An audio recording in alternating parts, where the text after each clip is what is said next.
பரிசுத்த நாமத்திற்கு மகிமை உண்டாகட்டும். Glory be to the holy name of God. எங்களுடைய அழைப்பினை ஏற்று இந்த ஆசீர்வதிக்கப்பட்டதான வேத பாடக்கூட்டத்தின் 5ஆம் நாளுக்கு வருகை தந்த உங்கள் யாவருக்கும் ஆண்டவராகிய இயேசுவின் இனிய நாமத்தில் நாங்கள் வாழ்த்துதலை தெரிவிக்கிறோம். We greet each and everyone in the beloved and sweet name of Jesus Christ, who had accepted our invitation and have come to the 5th day of blessed evening Bible study. பரலோகமா நரகமா என்கிறதான தலைப்பிலே பரிசுத்த ஆவியானுடைய உதவியோடு தேவனுடைய திருவசனங்களை தியானிக்க கர்த்தர் நமக்கு உதவி செய்து வருகிறார். The God is helping us to meditate the word of God with the help of the Spirit of the Lord under the title Heaven or Hell. நாம் கடந்த நாட்களிலே புதிய எருசலேமை குறித்து தியானிக்க ஆரம்பித்தோம். From yesterday onwards we have started to meditate upon New Jerusalem. யோவான் எழுதின சுவிசேஷம் 14ஆம் அதிகாரம் 2-3 வசனங்களை வாசிப்போம். John the Gospel chapter 14, let us read verses 2 and 3. என் பிதாவின் வீட்டில் अनेक வாசஸ்தலங்கள் உண்டு, அப்படி இல்லாதிருந்தால் நான் உங்களுக்கு சொல்லி இருப்பேன். ஒரு ஸ்தலத்தை உங்களுக்காக ஆயத்தம் பண்ண போகிறேன். நான் போய் உங்களுக்காக ஸ்தலத்தை ஆயத்தம் பண்ணின பின்பு நான் இருக்கிற இடத்திலே நீங்களும் இருக்கும்படி நான் மறுபடியும் வந்து உங்களை என்னிடத்தில் சேர்த்துக் கொள்ளுவேன். In my father's house are many mansions. If it were not so, I would have told you, I go to prepare a place for you. And if I go and prepare a place for you, I will come again and receive you unto myself, that where I am, there ye may be also. என் பிதாவின் வீட்டில் अनेक வாசஸ்தலங்கள் உண்டு என்று இயேசு சொல்கிறார். Jesus is saying, in my father's house are many mansions. பரலோகத்திலே மகிமையில் வித்தியாசம் உள்ள 4 விசேஷ வாசஸ்தலங்கள் இருப்பதாக நாம் தியானித்து வருகிறோம். We are meditating in heaven. There are 4 different places which are differentiated by His glory. கர்த்தருடைய பரிசுத்த நாமத்திற்கு மகிமை உண்டாகட்டும். Glory be to the holy name of God. வெளிப்படுத்தின விசேஷம் 21ஆம் அதிகாரம் முதல் 2 வசனங்களில் 3 வாசஸ்தலங்களின் பெயரை நாம் பார்க்கிறோம். In the book of Revelation chapter 21, the first 2 verses we could read about 3 kinds of those habitations. புதிய பூமி என்றும் புதிய வானம் என்றும் புதிய எருசலேம் என்றும் 3 வித்தியாசமான வாசஸ்தலங்களுடைய பெயர் அங்கே சொல்லப்பட்டிருக்கிறது.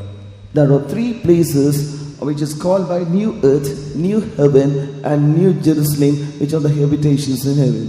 132ஆம் சங்கீதம் 13-14 வசனங்களிலே தேவன் சர்வ வல்லமையுள்ள தேவன் விரும்பி வாசமன்னபடியாய் தெரிந்தெடுக்கப்பட்ட சியோனை குறித்து நாம் பார்க்கிறோம். In 132 Psalm verses 13 and 14, we could see the Almighty God had chosen Zion and desired it for His habitation. கர்த்தருடைய பரிசுத்த நாமத்திற்கு மகிமை உண்டாகட்டும். Glory be to the holy name of God. புதிய பூமியிலே பிரவேசிக்க என்ன தகுதி தேவை? What qualification is required to enter into new earth? புதிய வானத்துக்கு போகிறவர்களுக்கு எப்படிப்பட்டதான தகுதிகள் தேவை? And what are the qualifications required for those people to enter into new heaven? என்பதை நாம் கடந்த நாட்களிலே பார்த்தோம். In the previous days we meditated upon these things. புதிய எருசலேமிலே பிரவேசிக்க எப்படிப்பட்டதான தகுதிகளை இந்த பூமியில் உயிரோடு இருக்கும்போதே நாம் பெற்றுக்கொள்ள வேண்டும் என்பதை நாம் தியானிக்க ஆரம்பித்தோம். Also we began to meditate while we are still in earth, what are the qualifications required in a life to enter into New Jerusalem? கர்த்தருடைய பரிசுத்த நாமத்திற்கு மகிமை உண்டாகட்டும். Glory be to the holy name of God. மகிமை அடைந்ததான புதிய எருசலேமை யோவான் தரிசனத்தில் காண்கிறார். John in his vision saw the New Jerusalem which was glorified. அந்த புதிய எருசலேமுக்கு பெரிதும் உயரமுமான ஒரு மதில் இருப்பதாகவும், and that Jerusalem it had a wall which was great and high. அந்த மதில் 12 அஸ்திவார கற்களின் மேல் நின்று கொண்டிருப்பதாகவும், and that wall is standing upon 12 foundation stones. அந்த மதில் வச்சிரக்கல்லால் கட்டி எழுப்பப்பட்டு வருவதாகவும், and that wall was built by jasper stone. நேற்றைய தினத்திலே நாம் பார்த்தோம். Yesterday we meditated upon these things. பெரிதும் உயரமுமான மதில், a wall which was great and high. மதில் என்பது ரட்சிப்பை காட்டுகிறது. and the wall shows salvation.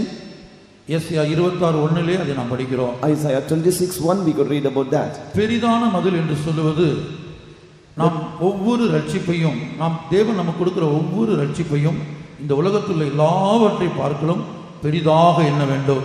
and that great wall shows that each and every salvation which God is giving in our life, we should consider it to be something so great than any other thing in the world. இன்றைக்கு உலகத்தில் உள்ள எல்லா பொருள்களை பார்க்கலும் தேவன் தங்களுக்கு கொடுக்கிற ரட்சிப்பை பெரிதாக எண்ணக்கூடியவர்கள் சிலர் மாத்திரமே. There are only few people who count the salvation which God has given unto them greater than other things which God is giving to them. கிறிஸ்துவ உலகத்திலே காணப்படுகிற அந்த சிலர் மாத்திரம் தங்களுடைய ரட்சிப்பை பெரிதாக எண்ணக்கூடிய அந்த சிலர் மாத்திரம்தான் புதிய எருசலேமிலே பெரிதான மதிலாய் மாறப்போகிறார்கள். The few people who are considering the salvation which God has given in their life so great will be found as wall in New Jerusalem. கர்த்தருடைய பரிசுத்த நாமத்திற்கு மகிமை உண்டாகட்டும். Glory be to the holy name of God. அடுத்து எபிரேயர் 2 அதிகாரம் 4 வசனத்திலே பெரிதான ரட்சிப்பு என்று எழுதப்பட்டிருக்கிறது. In Hebrew chapter 2 verse 4, the so great salvation is mentioned there. அடுத்தபடியாக அந்த மதிலுடைய உயரத்தை குறித்து நாம் பார்க்கும்போது, Honestly, when we see about the height of this wall, 7 விதமான ரட்சிப்பை நாம் வேதத்திலே பார்க்கிறோம். in the Bible we could read about seven types of salvation. பாவ மன்னிப்பு முதல் ரட்சிப்பு, Forgiveness of sin is the first salvation. ஞானஸ்நானம் இரண்டாவது ரட்சிப்பு, Baptism second. அபிஷேகம் மூன்றாவது ரட்சிப்பு, Anointing third salvation. வேறுபாட்டின் ஜீவியத்தை செய்யும்போது நான்காவது ரட்சிப்பை பெற்றுக்கொள்கிறோம். When we are doing the life of separation, we get the fourth kind of salvation. தெய்வீக சுகத்தில் நிற்கும்போது ஐந்தாவது ரட்சிப்பை பெற்றுக்கொள்கிறோம். When we stand in divine healing, we get the fifth kind of salvation. பரிசுத்த ஜீவியத்தை நாம் செய்யும்போது ஆறாவது ரட்சிப்பை அடைகிறோம். When we do a holy life, we get the sixth kind of salvation. ஏழாவது கடைசி ரட்சிப்பு என்பது இயேசுவின் ரகசிய வருகையில் எடுத்துக்கொள்ளப்படுவது. Seventh salvation, the final salvation is being raptured in the Lord's coming. இந்த 7 ரட்சிப்பும் நம்முடைய வாழ்க்கையிலே நிறைவேறும் போது நாம் பெரிதும் உயரமான மதிலாக மாறுகிறோம். When these 7 kinds of salvation are accomplished in our life, we become a wall great and high. அந்த மதிலானது 12 அஸ்திவார கற்களின் மேல் இருப்பதாக வெளிப்படுத்தின விசேஷம் 21 அதிகாரத்தில் நேற்றைய தினத்திலே பார்த்தோம். Yesterday we meditated in Revelation chapter 21. This great and high wall is standing upon 12 foundation stones. அப்போஸ்தலருடைய உபதேசத்தின்படி நம்முடைய ஒவ்வொரு ரட்சிப்பும் காணப்பட வேண்டும். Our salvation should be according to the apostolic doctrines. அடுத்து இந்த மதில் வச்சிரக்கல்லால் கட்டி எழுப்பப்பட்டது. And next this wall was built by jasper stone. வச்சிரக்கல் என்ற வார்த்தைக்கு வேத வல்லுநர்கள் கொடுத்த அர்த்தம் ஜெயம் என்பதாகும். And the Bible scholars give the meaning for jasper stone as victory. பிரதான ஆசாரியனுடைய மார்பதக்கத்திலே நப்தலி கோத்திரம் முத்திரை வெட்டாக வெட்டப்பட்டிருந்த வச்சிரக்கலிலே. And in the breastplate of the high priest, for the tribe of Naphtali, this jasper stone was embedded in his breastplate. Naphtali என்றால் போராடி மேற்கொண்டேன் என்று அர்த்தமாம். And Naphtali means he wrestled and he overcame. நாம் போராடி ஜெயம் பெறும்போது அந்த புதிய எருசலேமின் மதிலானது வச்சிரக்கல்லால் கட்டி எழுப்பப்படுகிறது. And when we wrestle and when we get victory, the wall of Jerusalem is built up by jasper stone. அடுத்தபடியாக புதிய எருசலேமுடைய பிரகாசத்தை குறித்து நாம் காலையில் தியானித்தோம். Today morning we meditated about the brightness of New Jerusalem. அதனுடைய பிரகாசம் எப்படிப்பட்டதா இருக்கிறது என்பதை காலையிலே நாம் தியானித்தோம். Morning we meditated what about the brightness of the New Jerusalem is. இனி புதிய எருசலேமின் ஒரு சில சத்தியங்களை தியானித்து அடுத்து மகிமையேறிய சீயோனை குறித்து சில சத்தியங்களை தியானித்து இன்றைக்கு முடிக்க போகிறோம். And we will today meditate few more things about this New Jerusalem, and after that we will meditate about the glorious place of Zion and conclude. புதிய எருசலேமில் இன்னும் பல சத்தியங்களை யோவான் தரிசனத்திலே காண்கிறார். John in his vision he is seeing few more truths concerning New Jerusalem. அவைகள் எல்லாவற்றையும் தியானிக்க நமக்கு சமயம் இல்லை. We do not have the time to meditate all of those things. இன்றைய தினத்திலே அந்த நகரத்தினுடைய தன்மையை நாம் தியானிக்க போகிறோம். Today we are going to see the natures of the city. வெளிப்படுத்தின விசேஷம் 21 அதிகாரம் 16 வசனம். Book of Revelation chapter 21 and verse 16. அந்த நகரம் சதுரமாயிருந்தது, அதன் அகலமும் நீளமும் சமமாயிருந்தது. அவன் அந்த கோலினால் நகரத்தை அளந்தான். அது 12,000 ஸ்தாதி அளவாயிருந்தது. அது நீளமும் அகலமும் உயரமும் சமமாயிருந்தது. And the city lieth foursquare, and the length is as large as the breadth. And he measured the city with a reed 12,000 furlongs. The length and the breadth and the height of it are equal. புதிய எருசலேம் யோவான் தரிசனத்திலே கண்ட புதிய எருசலேமானது ஒரு சதுரமான நகரமாய் காணப்பட்டதாக காண்கிறார். And when Saint John saw the New Jerusalem, he found out that city was foursquare. கர்த்தருடைய பரிசுத்த நாமத்திற்கு மகிமை உண்டாகட்டும். Glory be to the holy name of God. இதனுடைய ஆவிக்குரிய அர்த்தம் என்ன? What's the spiritual meaning of that? புதிய எருசலேமிலே பிரவேசிக்க வேண்டுமானால் ஒரு பெந்தகோஸ்தே தேவனுடைய பிள்ளை அல்லது அபிஷேகம் பண்ணப்பட்ட தேவனுடைய பிள்ளைக்கு 4 விதமான பூரணங்கள் தேவையாயிருக்கிறது. And for the anointed child of God to enter into New Jerusalem, he should obtain 4 kinds of perfection. இதை குறித்து தான் எசேக்கியேலில் நாம் பார்க்கிறோம். அங்கே சிங்க முகம், மனுஷ முகம், கழுகு முகம், எருது முகம் என்று 4 முகங்களை குறித்து படிக்கிறோம். So only in the prophetical book of Ezekiel we could study about 4 kinds of faces: the face of lion, the face of man, the face of eagle, and the face of oxen. கர்த்தருடைய பரிசுத்த நாமத்திற்கு மகிமை உண்டாகட்டும். Glory be to the holy name of God. அது 4 பூரணங்களை வெளிப்படுத்துகிறது. It shows the 4 kinds of perfection. கர்த்தராகிய இயேசு கிறிஸ்து மத்தேயு எழுதின சுவிசேஷம், மார்க் எழுதின சுவிசேஷம், லூக்கா எழுதின சுவிசேஷம், யோவான் எழுதின சுவிசேஷம், இந்த 4 சுவிசேஷங்களும் இயேசுவின் 4 பூரணங்களை குறித்து பேசுகிறது. The 4 gospel, the gospel according to Saint Matthew, and the gospel according to Saint Mark and Luke and John shows the 4 kinds of gospels of Christ. ஆகவே புதிய எருசலேமிலே பிரவேசிக்க வேண்டுமானால் இந்த பூமியில் உயிரோடு இருக்கும்போதே நாம் 4 விதமான பூரணங்களை அடைய வேண்டும். So when we have to inherit a New Jerusalem, we have to obtain the 4 kinds of perfection in our life. புதிய வானத்துக்கு போகிற பரிசுத்தவான்களை குறித்து நாம் பார்த்தோம். We saw the saints who are going to inherit new heaven. அவர்கள் ஏதாயிலும் ஒரு பூரணத்தை அடைந்திருந்தார்கள். And they have obtained 1 kind of perfection. ஒவ்வொரு பரிசுத்தவானும் ஒரு பூரணத்தை அடைந்திருந்தார்கள். And each saint would have obtained or received 1 kind of perfection. ஆகவே அவர்கள் புதிய வானத்திலே காணப்படுகிறார்கள். So they are being found in new heaven. ஆனால் அதை பார்க்க மேன்மையான புதிய எருசலேமை நாம் சுதந்தரிக்க வேண்டுமானால், but if you have to inherit it New Jerusalem, which is something greater than that, நமக்குள்ளே மரணம் நம்மை சந்திப்பதற்கு முன்பாக அல்லது இயேசு வருவதற்கு முன்பாக 4 பூரணங்கள் உருவாக்கப்பட வேண்டும். Before death occurs in a life or before Jesus Christ comes in our life, 4 kinds of perfection should be accomplished. முதலாவதாக விசுவாசத்தின் பூரணம். First, the perfection in faith. யாக்கோபு 2ஆம் அதிகாரம் 22ஆம் வசனத்திலே விசுவாசத்தின் பூரணத்தை குறித்து நாம் பார்க்கிறோம். In James 2:22 we see about the perfection of faith. விசுவாசம் என்பது ஒரு அனுபவம். Faith is an experience. உங்கள பலருக்கு விசுவாசம் இருக்கலாம், ஆகவே விசுவாசிகள் என்று அழைக்கப்படுகிறீர்கள். And you are having faith, so you are called as believers. ஆனால் விசுவாசம் பூரணப்பட்டால் மாத்திரமே புதிய எருசலேமிலே பிரவேசிக்க முடியும். But if this faith is perfected alone, you can enter into New Jerusalem. அந்த நகரம் சதுரமாய் இருந்தது. And the city was lying 4 square. நம்முடைய ஜீவியத்திலே இந்த 4 பூரணங்களை நாம் அடையும் போது மாத்திரம்தான் அந்த சதுரமான நகரமாய் நாம் மாறுகிறோம். If you are obtaining these 4 kinds of perfection in your life, we are being changed unto Jerusalem, having the experience of 4 square. யாக்கோபு 2:22. James 2:22. விசுவாசம் அவனுடைய கிரியைகளோட கூட முயற்சி செய்து கிரியைகளினாலே விசுவாசம் பூரணப்படுவதென்று காண்கிறாயே. Seest thou how faith wrought with his works, and by works was faith made perfect. ஒரு காரியத்தை நாம் விசுவாசிப்பது ஒரு அனுபவம்.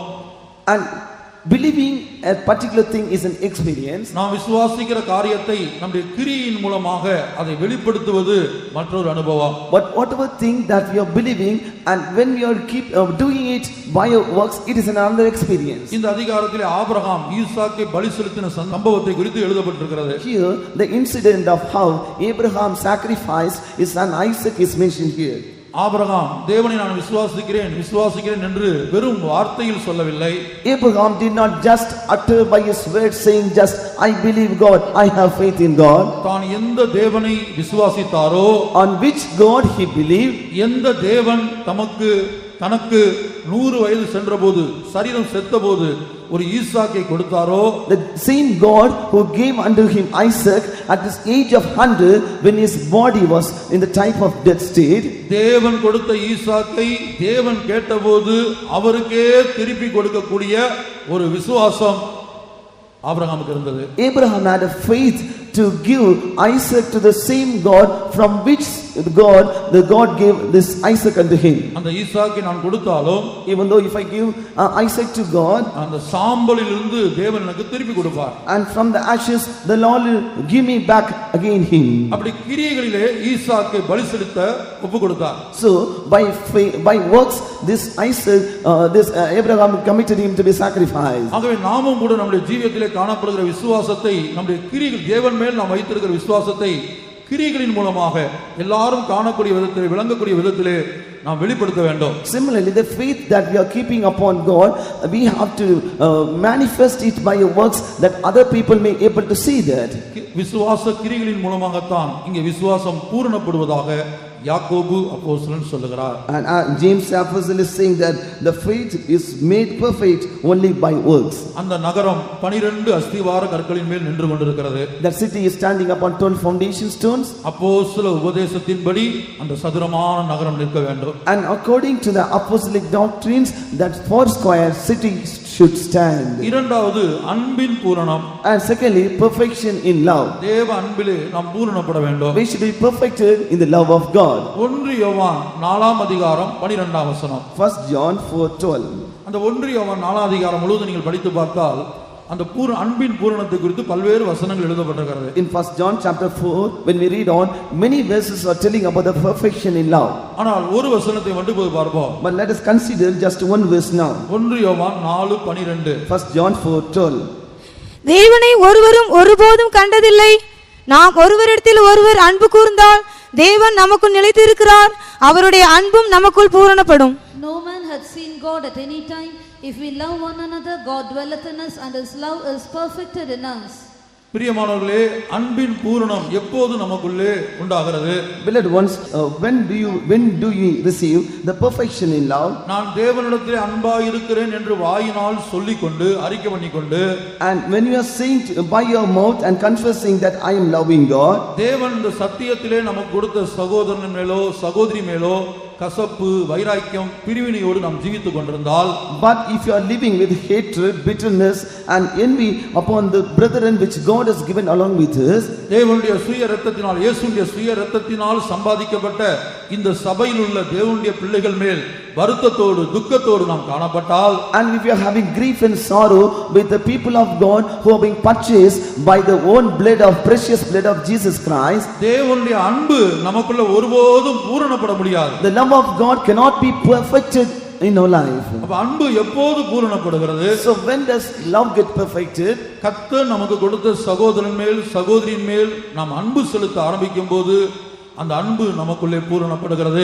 When we start to love the brother and sister which God had given unto us, at the time our love is getting perfected. பிதாவாகிய தேவன் குமாரனாகிய கிறிஸ்துவினிடத்தில் அன்பாய் இருந்தார். Father the God had a love upon his son Jesus Christ. வேதத்திலே பல்வேறு இடங்களில் அவர் சொல்வதை பார்க்கிறோம். என் குமாரன் இவர்தான், என் குமாரன் இவர் என்னுடைய நேசகுமாரன், இவரில் பிரியமாயிருக்கிறேன். In many places we could see that he is my son, he is my beloved son in whom I am well pleased. கர்த்தருடைய பரிசுத்த நாமத்திற்கு உண்டாகட்டும். Glory be to the holy name of God. அப்ப பிதாவாகிய தேவன் குமாரனிடத்திலே அன்பாய் இருந்தார். So God the Father had love upon his son Jesus. குமாரனாகிய கிறிஸ்துவும் கூட பிதாவினிடத்திலே அன்பாய் இருந்தார். Son the Christ was also loving his father. ஆனா அதே வேளையில் At the same time, அவர்கள் அன்பு எப்படி இருந்தது? and what was the state of the love? பிதாவாகிய தேவன் குமாரனை நொறுக்க சித்தமானார். And God the Father thought to bruise his son Jesus. எந்த குமாரனை அதிகமாக நேசித்தாரோ, and the same son whom he loved more, அந்த குமாரனை அவர் நொறுக்கினார். he bruised him. தன்னை நொறுக்கின பிதாவினிடத்திலே இயேசு தன்னுடைய ஆவியை ஒப்படைத்தார். And to which father who has bruised him, to him son gave up his spirit. ஆகவே நொறுக்கப்படுகிற வேளையிலே நம்முடைய அன்பு குறையக்கூடாது. So when we are breaking, when we are on the path of breaking, our love should not decrease. எபிரேயரில் எழுதப்பட்டிருக்கிறது, in Hebrews it is written, தேவன் எவனிடத்தில் அன்பாய் இருக்கிறாரோ, and upon whom God is loving. 6ஆம் வசனம் எபிரேயர் 12:6. Hebrews 12:6. கர்த்தர் எவனிடத்தில் அன்பு கூறுகிறாரோ அவனை அவன் சிட்சித்து தாம் சேர்த்துக் கொள்ளுகிற எந்த மகனையும் தண்டிக்கிறார் என்று.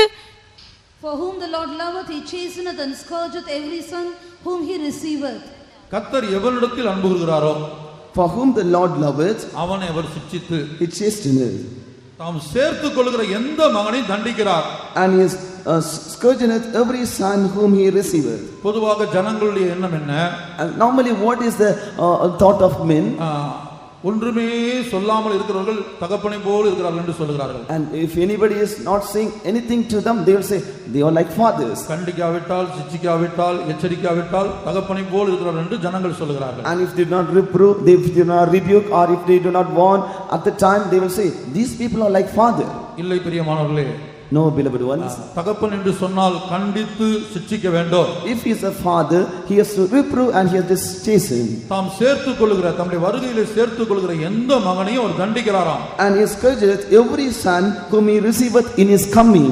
இப்படி ஒருவரால் ஒருவர் தண்டிக்கப்படும் போது, அது பரிசுத்தவான்களால் தண்டிக்கப்படும் போது நம்முடைய அன்பு குறையக்கூடாது, நாம் ஒப்படைக்க வேண்டும் அவர்களிடத்திலே. So when we are chastened by others and when we are chastened by the saints of God, at the time our love should not decrease, but instead we should commit ourselves in the hands. அதுபோல சபையிலே காணப்படுகிற ஒரு தேவனுடைய பிள்ளையின் மூலமாக தேவன் நம்மை உருவாக்குவார். Similarly, by a child of God who is found in a church, God will form us. அந்த சந்தர்ப்பத்திலும் அவர்கள் மேல் நம்முடைய அன்பை நாம் காத்துக்கொள்ளும்போது நம்முடைய அன்பு பூரணப்படுகிறது. And at the time also, when we keep our love upon them and preserve that, at the time our love is getting perfected. மூன்றாவதாக பரிசுத்தத்தின் பூரணம். Thirdly, the perfection in holiness. 2 கொரிந்தியர் 7ஆம் அதிகாரம் முதல் வசனத்திலே பரிசுத்தத்தின் பூரணத்தை குறித்து நாம் பார்க்கிறோம். In 2 Corinthians chapter 7 verse 1, we could see about the perfection in holiness.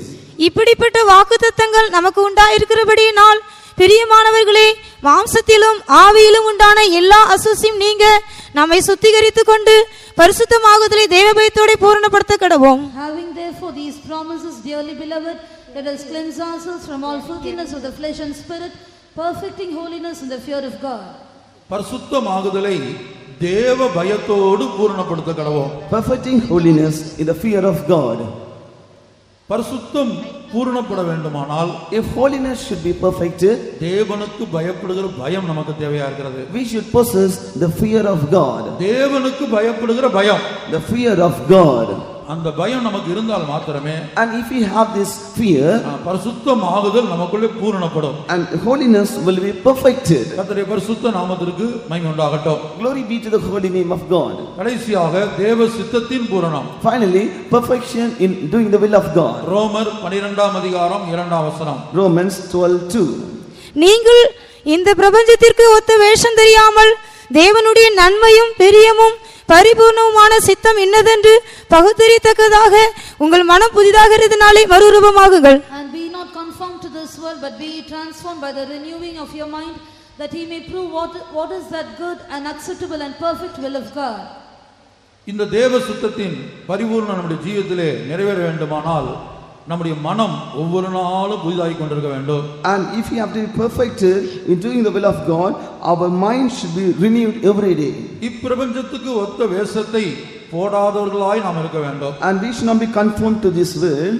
இந்த உலகத்தார் போடுகிற வேஷத்தை நாம் போடக்கூடியவர்களாய் இருந்தால், and if you are putting on the fashions of these people in this world, நம்முடைய மனம் புதிதாக்கப்பட முடியாது. நாம் தேவ சித்தத்தின் பரிபூரணத்தை அல்லது தேவ சித்தத்தின் பூரணத்தை நம்முடைய ஜீவியத்திலே பெற்றுக்கொள்ள முடியாது. our mind could not be renewed and we could not obtain the perfection in the will of God. அந்த நகரம் சதுரமாய் இருந்தது. that city was four square. கர்த்தருடைய பரிசுத்த நாமத்திற்கு மகிமை உண்டாகட்டும். praise be to the holy name of God. ஆகவே இந்த 4 பூரணங்களும் இந்த பூமியில் உயிரோடு இருக்கும்போதே நம்முடைய ஜீவியத்திலே உருவாக வேண்டும். so these 4 kinds of perfections should be accomplished in your life when you are still alive in this earth. உங்களுடைய ஜீவியத்தில் விசுவாசம் இருக்கலாம். in your life you may be having faith. அன்பு இருக்கலாம். that could be love. பரிசுத்தம் இருக்கலாம். holiness. தேவ சித்தம் செய்யலாம். may doing the will of God. ஆனால் இவை ஒவ்வொன்றும் பூரணப்பட்டிருக்கிறதா? but whether each of these things are perfected, இவை ஒவ்வொன்றிலும் பூரணத்தை நோக்கி நாம் போய் கொண்டிருக்கிறோமா? are we growing towards the perfection in each of these things? எபிரேயர் 6ஆம் அதிகாரத்திலே எழுதப்பட்டிருக்கிறது முதல் 2 வசனங்களை வாசிக்கும்போது, in Hebrews chapter 6 the first 2 verses it is written, பூரணராகும்படி கடந்து போவோமாக. let us pass on unto perfection. பூரணராகும்படி கடந்து போவோமாக. and let us go unto perfection. கர்த்தருடைய பரிசுத்த நாமத்திற்கு மகிமை உண்டாகட்டும். glory be to the holy name of God. தேவன் இந்த உலகத்திலே நமக்கு கொடுத்திருக்கிற ஒவ்வொரு நாளிலும் கிருபையாய் கொடுத்திருக்கிறார். and each and every day which God has given unto us, it is given unto us graciously by God. ஒவ்வொரு மணி நேரமும் கிருபையாய் நமக்கு கொடுக்கப்பட்டிருக்கிறது. each and every hour is given unto us graciously by God. ஒவ்வொரு நொடி பொழுதும் கிருபையாய் நமக்கு கொடுக்கப்பட்டிருக்கிறது. each and every moment, each and every second is given unto us graciously. நம்முடைய பூரணத்துக்காக தவித்து பூரணத்தை நோக்கி நாம் ஓட வேண்டும். so we have to cry for the sake of perfection and we have to pass on unto perfection. ஆகவே அந்த நகரம் பூரணமுள்ளதான ஒரு நகரம். so that city was a city which was perfected. பூரண பூரணப்பட்டவர்களுக்கு உரிய நகரம். It is a city for the perfected ones. இதுல ஏதாயிலும் ஒரு பூரணம் குறைந்தாலோ, If there is any one of the perfection is lacking, அல்லது வேறு சில அந்த 4 பூரணங்களில் 2 பூரணங்களை பெற்றுக்கொள்ளாவிட்டால், and in among the 4 perfection, if you are unable to receive 2 of those perfections, ஒருபோதும் எத்தனை வருடம் அந்த சத்தியத்திலிருந்து மரித்தாலும் புதிய எருசலேமுக்குள் பிரவேசிக்க முடியாது. you may be abiding in this truth for many years, and if you die, you can never enter into New Jerusalem. கர்த்தருடைய பரிசுத்த நாமத்திற்கு மகிமை உண்டாகட்டும். Glory be unto the holy name of God. நாம் கடந்த நாட்களிலும் இந்த காலை வேளையிலும் பார்த்தது போல பழைய ஏற்பாட்டு பரிசுத்தவான்கள் பலரும் நம்மை பார்க்க வைராக்கியம் உள்ளவர்களாய் இருந்திருக்கிறார்கள். As we saw yesterday and today morning, many of the Old Testament saints had very great zealous nature than us. தானியேலை பாருங்கள், நேற்றைய தினத்தில் கேள்விப்பட்டது போல தானியேலை பாருங்கள். As we heard yesterday, look upon the life of Daniel. ஜெபிப்பதை நிறுத்து. Oh, stop to pray. இல்லாவிட்டால் சிங்கத்தின் கபில தூக்கி போடுவோம். Otherwise we will put you in den of lions. சிங்கத்தின் கபில தூக்கி போடுவோம். We will put you in the den of lions. Media Persia சாம்ராஜ்யத்தின் சட்டம். It is a law given by the kingdom of Media and Persia. இந்த சட்டத்தை கேட்டு தானியேல் பயப்படவே இல்லை. Hearing this law, Daniel did not get fear. தான் ஆராதிப்பதையோ ஜெபிப்பதையோ தேவ சமூகத்துக்கு போவதையோ நிறுத்தவே இல்லை. He did not stop to pray, he did not stop to worship God, he did not stop to go to the presence of God. ஆனா இன்றைக்கு ஒரு இடத்துல சின்ன கல்லை தூக்கி போட்டால் நாம் ஆராதனைக்கு போவதை கூட்டங்களுக்கு போவதை நிறுத்தி விடுகிறோம். But nowadays when a stone is pelted in some other place, we stop to go to meetings, we stop to go to worship. கர்த்தருடைய பரிசுத்த நாமத்துக்கு மகிமை உண்டாகட்டும். Glory be to the holy name of God. எப்போதும் போல Like as before, ஒரு ரகசிய கிறிஸ்தவனாக தானியேல் இருக்கவில்லை. and Daniel did not live as a secret Christian. பிரச்சனை வருகிறது என்பதற்காக யாருக்கும் தெரியாமல் கதவை அடைத்துக் கொண்டு அவன் ஜெபிக்கவில்லை. As problems are coming and not that he should not be seen by others, he did not shut his door and pray in secret. யாருக்கும் தெரியாமல் ஒரு ரகசிய ஜெபம் பண்ணவில்லை. He did not do a secret prayer not knowing to others. பலகணிகள் திறந்திருக்க எப்போதும் போல அந்த ஜெபத்தை நிறுத்தாமல் இருந்தார். And as having the windows open, he prayed as before, not stopping his prayer. அப்ப அவங்க வைராக்கியம் என்ன? And what is the zealous nature in his life? இந்த உயிர் ஒரு பொருட்டே அல்ல. This life is not at all a matter. இந்த ஜீவன் அவர்களுக்கு ஒரு பொருட்டே அல்ல. This life is not a matter to him. ஆனா நாம் ஒவ்வொருவருக்கும் இந்த ஜீவன் ஒரு பொருட்டாக இருக்கிறது. But for each and every one of us, this life is something great to us. ஆகவே தான் அங்கு பிரச்சனை இங்கு பிரச்சனை ஆராதிக்க முடியாத ஒரு சூழ்நிலை வரும்போது பயந்து ஆராதிப்பதை நிறுத்துகிறோம், ஜெபிப்பதை நிறுத்தி விடுகிறோம். So when we hear about problem here and there, we at once stop to pray, we stop to worship God. என் ஜீவன் போனாலும் பரவாயில்லை, நான் ஆராதிப்பதை தேவனை தொழுது கொள்வதை ஜெபிப்பதை நிறுத்த மாட்டேன் என்கிற ஜீவியம் நம்ம எத்தனை பேருக்கு இருக்கிறது? Even though if my life is gone from my life, I will not stop to pray, I will not stop to worship God, I will not stop to go to the presence of God. How many of us have this desire? ஜெபிப்பதை நிறுத்தாமல் இருந்தபடியால் சிங்கத்தின் கபில் தூக்கி போடப்பட்டார். And as he did not stop to pray, he was cast into the den of lions. அதுபோல Shadrach Meshach Abednego, Similarly, Shadrach, Meshach and Abednego, கர்த்தருக்காக 7 மடங்கு சூடாக்கப்பட்ட அக்னிக்குள்ள இறங்கி போனார்கள். for the sake of the Lord, they went into the fiery furnace which was made hot 7 times. நான் என்னையும் சேர்த்து தான் சொல்லுகிறேன். I'm considering myself when saying this. இந்த பழைய ஏற்பாட்டு பரிசுத்தவான்களுடைய வைராக்கியத்தோடு அவங்க தியாக ஜீவியத்தோடு கர்த்தர் மேல் அவர்களுக்கு அந்த பக்தி வைராக்கியத்தோடு ஒப்பிடும்போது நம்ம ஒன்றுமே இல்லை பிரியமானவர்களே. Believers, when we consider the godliness, the zealous nature, the edification which they kept upon the Lord, we cannot compare with ourselves. Our life is nothing. அவர்கள் ஜீவன் அவர்களுக்கு ஒரு பொருட்டாக இல்லை. The life was not a matter to them. அவர்கள் எல்லாரும் புதிய வானத்துக்கு தான் போகிறார்கள். They all are going to new heaven. நாம் அதை பார்க்கலும் மேன்மையான புதிய எருசலேமுக்காக தேவனால் அழைத்து அபிஷேகம் பண்ணப்பட்டிருக்கிறோம். And we are being called and anointed to get a more excellent place called New Jerusalem. அவர்களை பார்க்கலும் மேன்மையான ஒரு ஜீவியத்தை இந்த உலகத்தில் நாம் செய்ய வேண்டும். We have to do a more excellent life than them in this world. இனி இந்த தேசத்தின் சட்டங்கள் மாறலாம். The laws of this country may change. இயேசு சொல்லுகிறார், Jesus will say, கடைசி நாட்களில் என்ன சம்பவிக்கும்? in the last days what will happen? உங்களை அடித்து துன்பப்படுத்தி கொண்டு போய் சிறைச்சாலையிலே போடுவார்கள். They will beat you and smite you and cast you in prisons. அதிகாரிகளுக்கு முன்பாக கொண்டு போய் நிறுத்தப்படுவீர்கள். And you will be made to stand before the rulers. இவையெல்லாம் முடிவல்ல, இது வேதனைகளுக்கு ஆரம்பம், இதுதான் துவக்கம். These are the beginning of suffering. கர்த்தருடைய பரிசுத்த நாமத்துக்கு உண்டாகட்டும். Glory be to the holy name of God. அதனால எந்த சூழலும் சத்தியத்துக்காக நிற்க முடியாத தேவனை ஆராதிக்க முடியாத சூழ்நிலைகள் கடந்து வரும்போது, So when situations comes in a life in which we cannot stand for the truth, in which we cannot worship God, தேசத்தின் அதிகாரங்களுக்கு எதிர்த்து நின்று தேவனை ஆராதிக்க தேவையான தைரியம் நமக்கு தேவையா இருக்கிறது. we need a courage to stand against the rules and laws of this government and worship God. கர்த்தருடைய பரிசுத்த நாமத்திற்கு மகிமை உண்டாகட்டும். Glory be unto the holy name of God. பூரணராகும்படி கடந்து போவோமாக. Let us go unto perfection. அந்த நகரம் சதுரமாய் இருந்தது. That city was four square. 4 பூரணங்கள் நம் ஒவ்வொருவருக்கும் கண்டிப்பாய் தேவை. Each and every one of us should have these 4 kinds of perfection. இந்த பூரணங்களை நாம் எப்படி பெற்றுக்கொள்ள முடியும்? How we can receive these perfections? அதற்கும் 4 காரியங்கள் தேவை. For that 4 things are needed. ஒரு கிறிஸ்தவன், ஒரு அபிஷேகம் பண்ணப்பட்ட தேவனுடைய பிள்ளை கிறிஸ்துவின் அந்த பூரணத்தை பெற்றுக்கொள்ள தேவன் 4 காரியங்களை கொடுத்திருக்கிறார். A Christian, an anointed child of God, to receive these 4 kinds of perfection in his life, God had given 4 things unto him. முதல் காரியம், The first thing is, ஒரு மெல்கிசேதேக்கின் முறைமையின்படியான ஒரு ஊழியம் நமக்கு தேவை. first we need a ministry out of the order of Melchizedek. இங்கே பல்வேறு சபைகளிலிருந்து சிலர் கடந்து வந்திருக்க கூடும். Sometimes from many churches, many people are gathered here. நீங்கள் ஆராதிக்க போகிற இடங்களில் உள்ள பரிசுத்தவான்கள் மெல்கிசேதேக்கின் முறைமையின்படியான ஒரு ஆசாரிய ஊழியத்தை செய்து கொண்டிருக்கிறார்களா என்பதை நிதானியுங்கள். You have to examine and check whether the places in which you go to worship the Lord, the saints who are there, whether they are doing a ministry out of the order of Melchizedek. இந்த உலகத்தில் எத்தனையோ ஊழியங்கள் இருக்கிறது. There are diverse kinds of ministries in the world. ஆனால் சத்திய வேதத்தில் 2 ஊழியம் தான் இருக்கிறது. But in the Holy Scriptures, only 2 kinds of ministries. ஒரு ஊழியத்தினால ஜனங்களை பூரணப்படுத்த முடியவில்லை. By one kind of ministry, people were unable to be perfected. அந்த ஒரு ஊழியத்தினால ஜனங்களை பூரணப்படுத்த முடியாத வழியினால் ஆண்டவர் ஜனங்களை பூரணப்படுத்தும்படியாக வேறொரு ஊழியத்தை கொண்டு வந்தார் இயேசுவின் மூலமாக. அதுதான் மெல்கிசேதேக்கின் முறைமையின்படியான ஊழியம். As through those ministry, as people were unable to be perfected, God brought another kind of ministry through Lord Jesus Christ, which is called as ministry out of the order of Melchizedek. எபிரேயர் 7ஆம் அதிகாரம் 11ஆம் வசனத்திலே மெல்கிசேதேக்கின் முறைமையின்படியான ஊழியத்தினால் மாத்திரமே ஜனங்களை பூரணப்படுத்த முடியும் என்று எழுதப்பட்டிருக்கிறது. In Hebrews chapter 7 and verse 11, it is mentioned by the ministry out of the order of Melchizedek only men could be perfected. அல்லாமலும் இஸ்ரவேல் ஜனங்கள் லேவி கோத்திர ஆசாரிய முறைமைக்குட்படுத்திருந்தல்லவோ நியாயப்பிரமாணத்தை பெற்றார்கள். அந்த ஆசாரிய முறைமையினாலே பூரணப்படுதல் உண்டாயிருக்குமானால் ஆரோனுடைய முறைமையின்படி அழைக்கப்படாமல் மெல்கிசேதேக்கினுடைய முறைமையின்படி அழைக்கப்பட்ட வேறொரு ஆசாரி எழும்ப வேண்டுவது என்ன?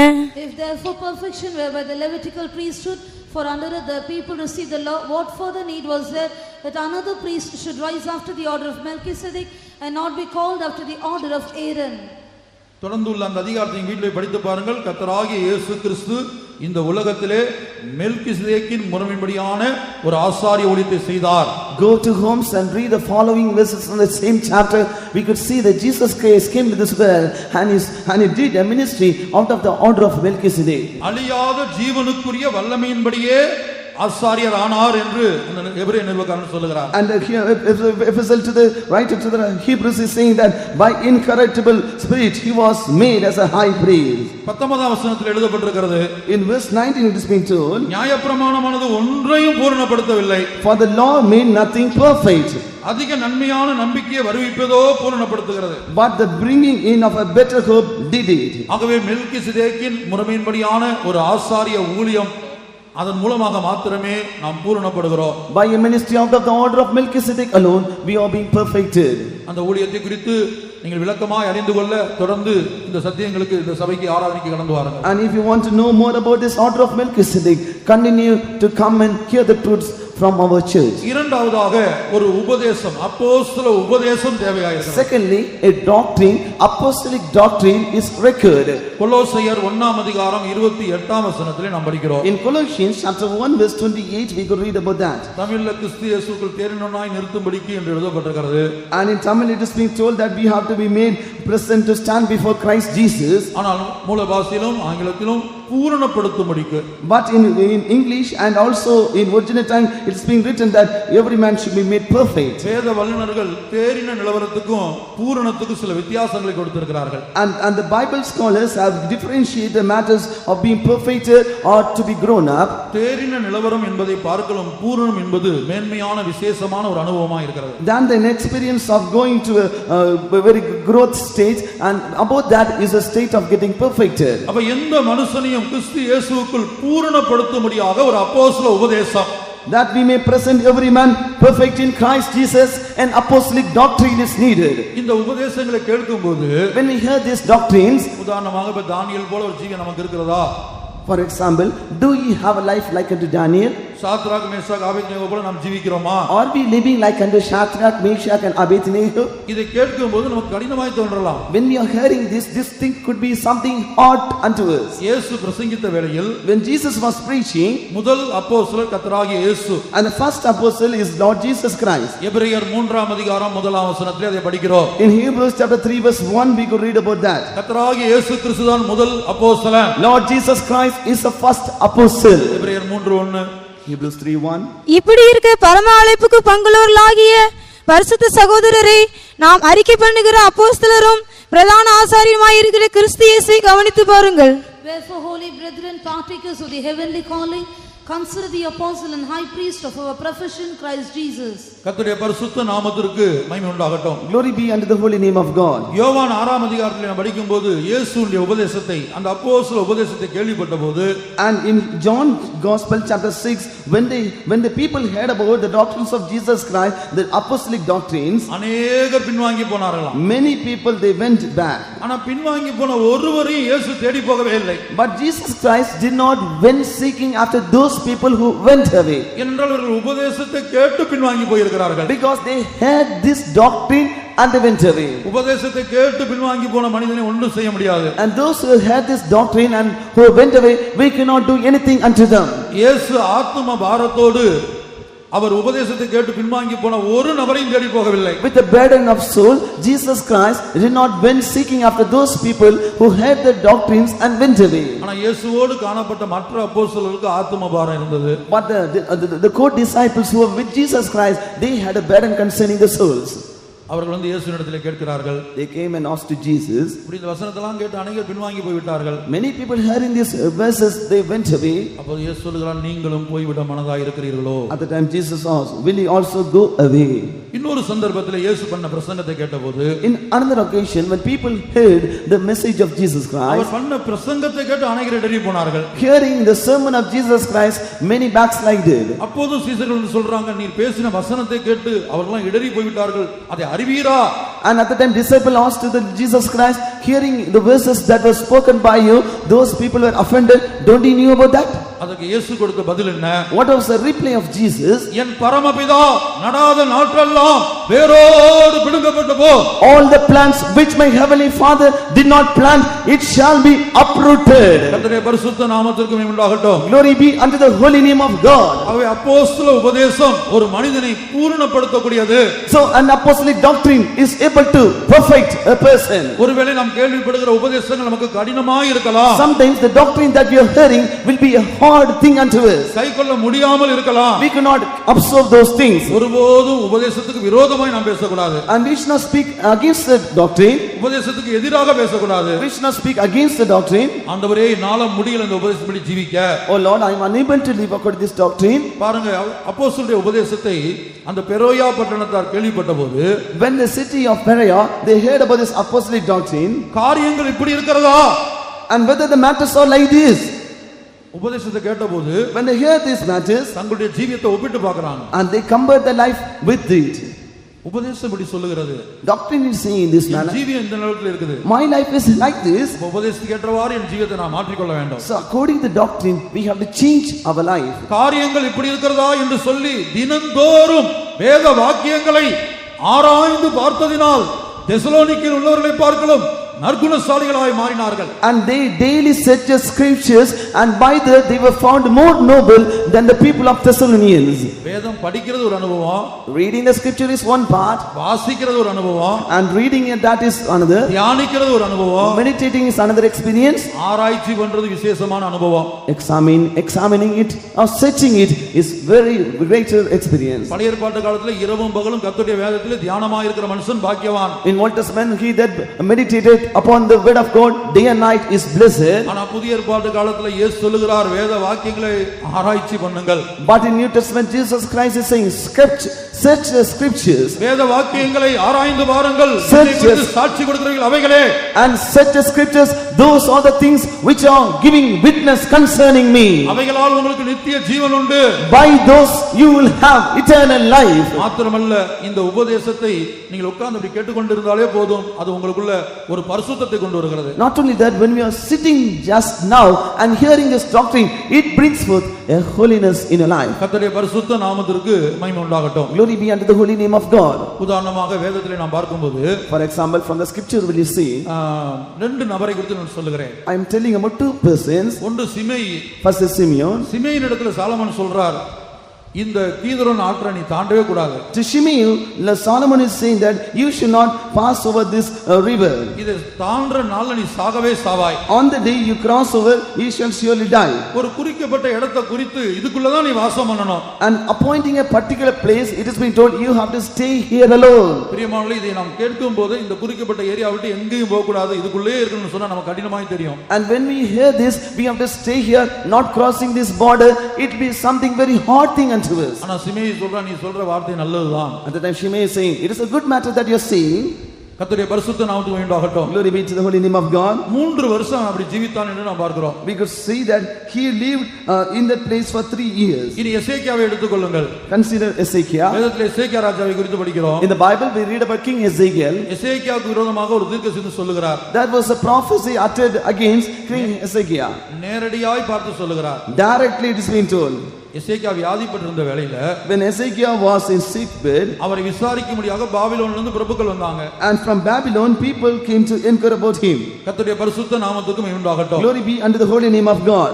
அப்போது எசேக்கியா எல்லாவற்றையும் சுற்றி காண்பித்தார். And Ezekiel showed all the things. தங்களை தேடி வந்தவர்களிடத்தில் எல்லாவற்றையும் சுற்றி காண்பித்தார். And on those people who came inquiring him, he showed unto them all things. அதற்கு கர்த்தர் ஏசாயா தீர்க்கதரிசி அனுப்பி சொல்லுகிறார், And the Lord sent forth the prophet Isaiah unto him and told, உன்னுடைய பிள்ளைகள் சிறைப்பட்டு போவார்கள். and your children shall be taken in captivity. Babylon அரண்மனையிலே அரண்மனை வேலைக்காரராய் இருப்பார்கள் என்று சொல்லுகிறார். And he is saying, they shall be servants in the house of, in the palace of king of Babylon. தேசத்துக்கே ஒரு ராஜா. He is a king of a country. அவனை பார்த்து முகத்துக்கு நேராக சொல்லுகிறார் தீர்க்கதரிசி. This prophet is coming and standing in front of him directly to his face.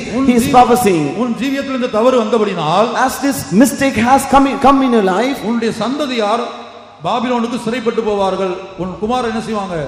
அரண்மனை வேலைக்காரராய் இருப்பார்கள். and your seed shall be taken as captive to the kingdom of Babylon, and your sons shall be found as slaves in the palace of the king of Babylon.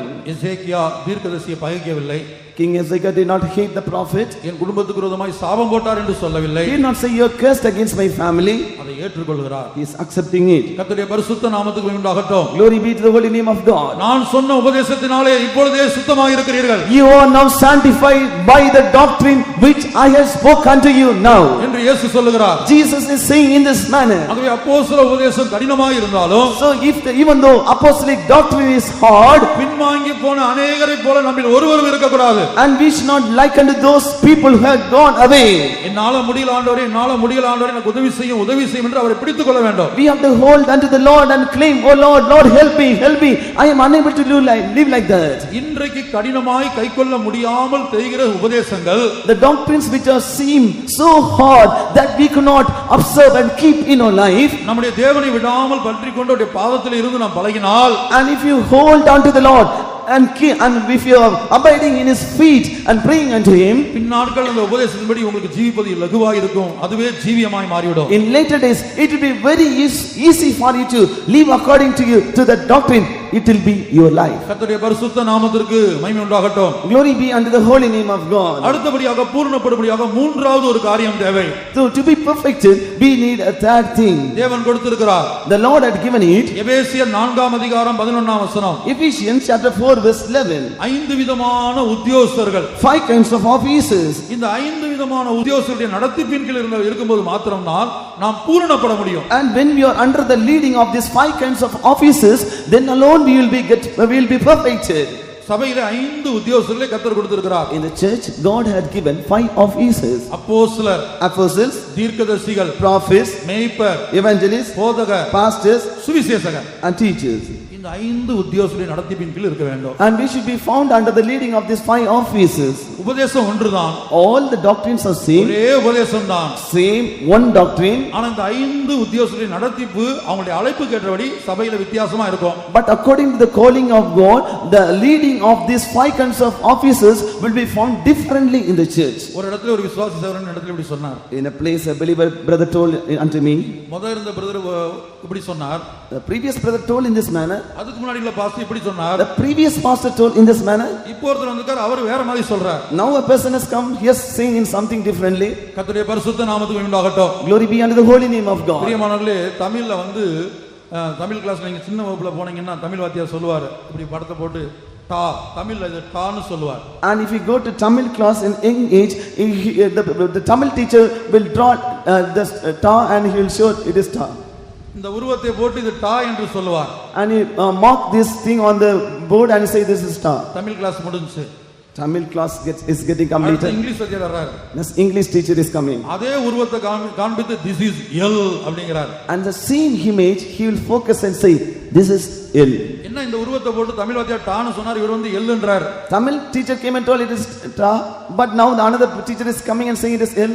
அடுத்து English period முடிகிறது. English period comes to an end. கணக்கு வாத்தியார் வர்றார். Max teacher is coming. அதே உருவத்தை போட்டு this is right angle triangle அப்படின்றார். And he is marking the same image and saying that this is right angle triangle. கர்த்தருடைய பரிசுத்த நாமத்துக்கு உண்டாகட்டும்.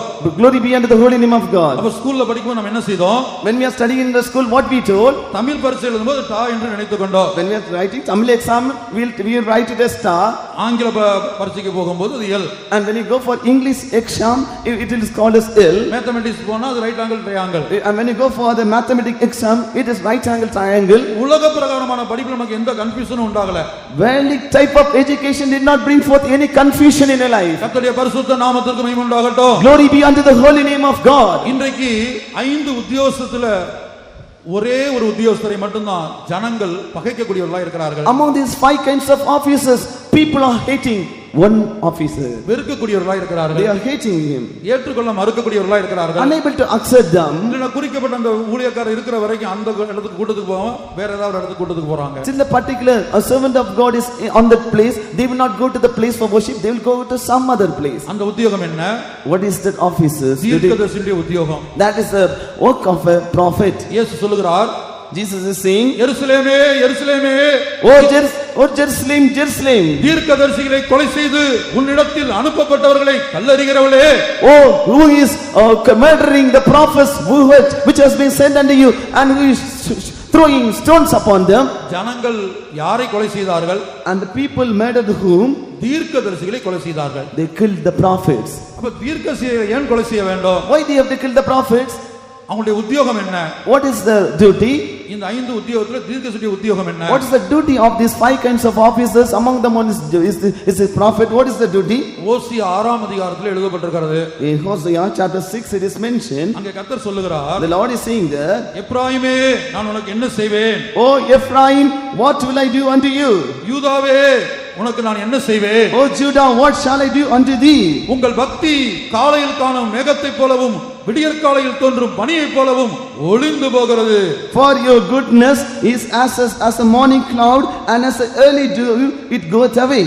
ஆகையால் Therefore 5வது வசனம் சொல்றார். In the 5th verse you see, ஆகையால் therefore தீர்க்கதரிசிகளை கொண்டு வெட்டினேன், have I hewed them by the prophets, என் வாயுமொழிகளை கொண்டு அதம் பண்ணினேன், I have slain them by the words of my mouth. வாசிப்போம் ஓசியா 6ஆம் அதிகாரம் 4-5 வசனங்கள். Hosea chapter 6 verses 4 and 5. எப்ராயிமே உனக்கு என்ன செய்வேன், யூதாவே உனக்கு என்ன செய்வேன், உங்கள் பக்தி காலையில் காணும் மேகத்தைப் போலவும் விடியற்காலையில் தோன்றும் பனியைப் போலவும் ஒளிந்து போகிறது.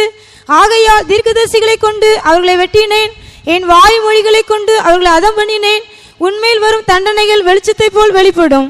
O Ephraim, what shall I do unto thee? O Judah, what shall I do unto thee? For your goodness is as a morning cloud, and as the early dew it goeth away. Therefore have I hewed them by the prophets, I have slain them by the words of my mouth, and their judgments are as the light that goeth forth. கர்த்தருடைய பரிசுத்த நாமத்துக்கு உண்டாகட்டும். Glory be unto the holy name of God. ஆகவே இந்த தீர்க்கதரிசியுடைய வேலை என்பது வெட்டக்கூடிய ஒரு வேலை. So the duty of this prophet is to cut or hew the people. இப்போ எசேக்கியாவுடைய வாழ்க்கைக்கு நாம் திரும்புவோம். Let us turn to the life of King Ezekiel. எசேக்கியா வீட்ல ஒரு விருந்தினர் வந்தாங்க. And in the house of Ezekiel, guest people came. வியாதிப்பட்டிருந்த வெள்ள வந்தாங்க. During the time of his sickness they came. தீர்க்கதரிசி போய் கேக்குறார். The prophet is coming and asking unto him, உங்க வீட்டுக்கு வந்தது யார்? Who came to your house? உங்க வீட்டுக்கு வந்தது யார்? Who came to your house? உடனே எசேக்கியா தாழ்மையோடு பதில் சொல்லுகிறார். With humility Ezekiel is saying unto him. அடுத்த கேள்வி கேட்கிறார். And next he is asking, நீங்க என்ன பேசுனீங்க? What did you speak with them? அடுத்தவங்க என்னத்தை பார்த்தாங்க? And after that what did they see? இப்படி ஒரு மனிதனுடைய தனிப்பட்ட ஜீவியத்தை கரெக்ட் பண்ணக்கூடிய விதத்துல, கேள்வி எடுக்கக்கூடிய விதத்துல அவருடைய ஊழியம் காணப்பட்டது. So the ministry was formed in a manner in which they were able to question the life, the personal life of the person, and to inquire about that. நீங்க வேதத்துல இன்னும் பல்வேறு ராஜாக்களுடைய ஜீவியத்திலே தீர்க்கதரிசிகள் போய் இடைப்பட்ட காரியத்தை நீங்கள் வேதத்திலே ஆராய்ந்து பாருங்கள். When you examine from the Bible, you could see about various prophets who went to various kings and inquired them. ஏசாயா 39ஆம் அதிகாரம் 3ஆம் வசனம். Isaiah chapter 39 and verse 3. 3-4. Then came Isaiah the prophet unto King Hezekiah and said unto him, What said these men, and from whence came they unto thee? And Hezekiah said, They are come from a far country unto me, even from Babylon. Then said he, What have they seen in thine house? And Hezekiah answered, All that is in mine house have they seen. There is nothing among my treasures that I have not showed them.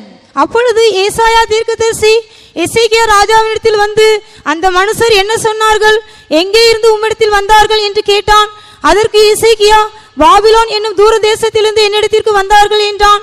அப்பொழுது அவன், உம்முடைய வீட்டில் என்னத்தை பார்த்தார்கள் என்று கேட்டான்.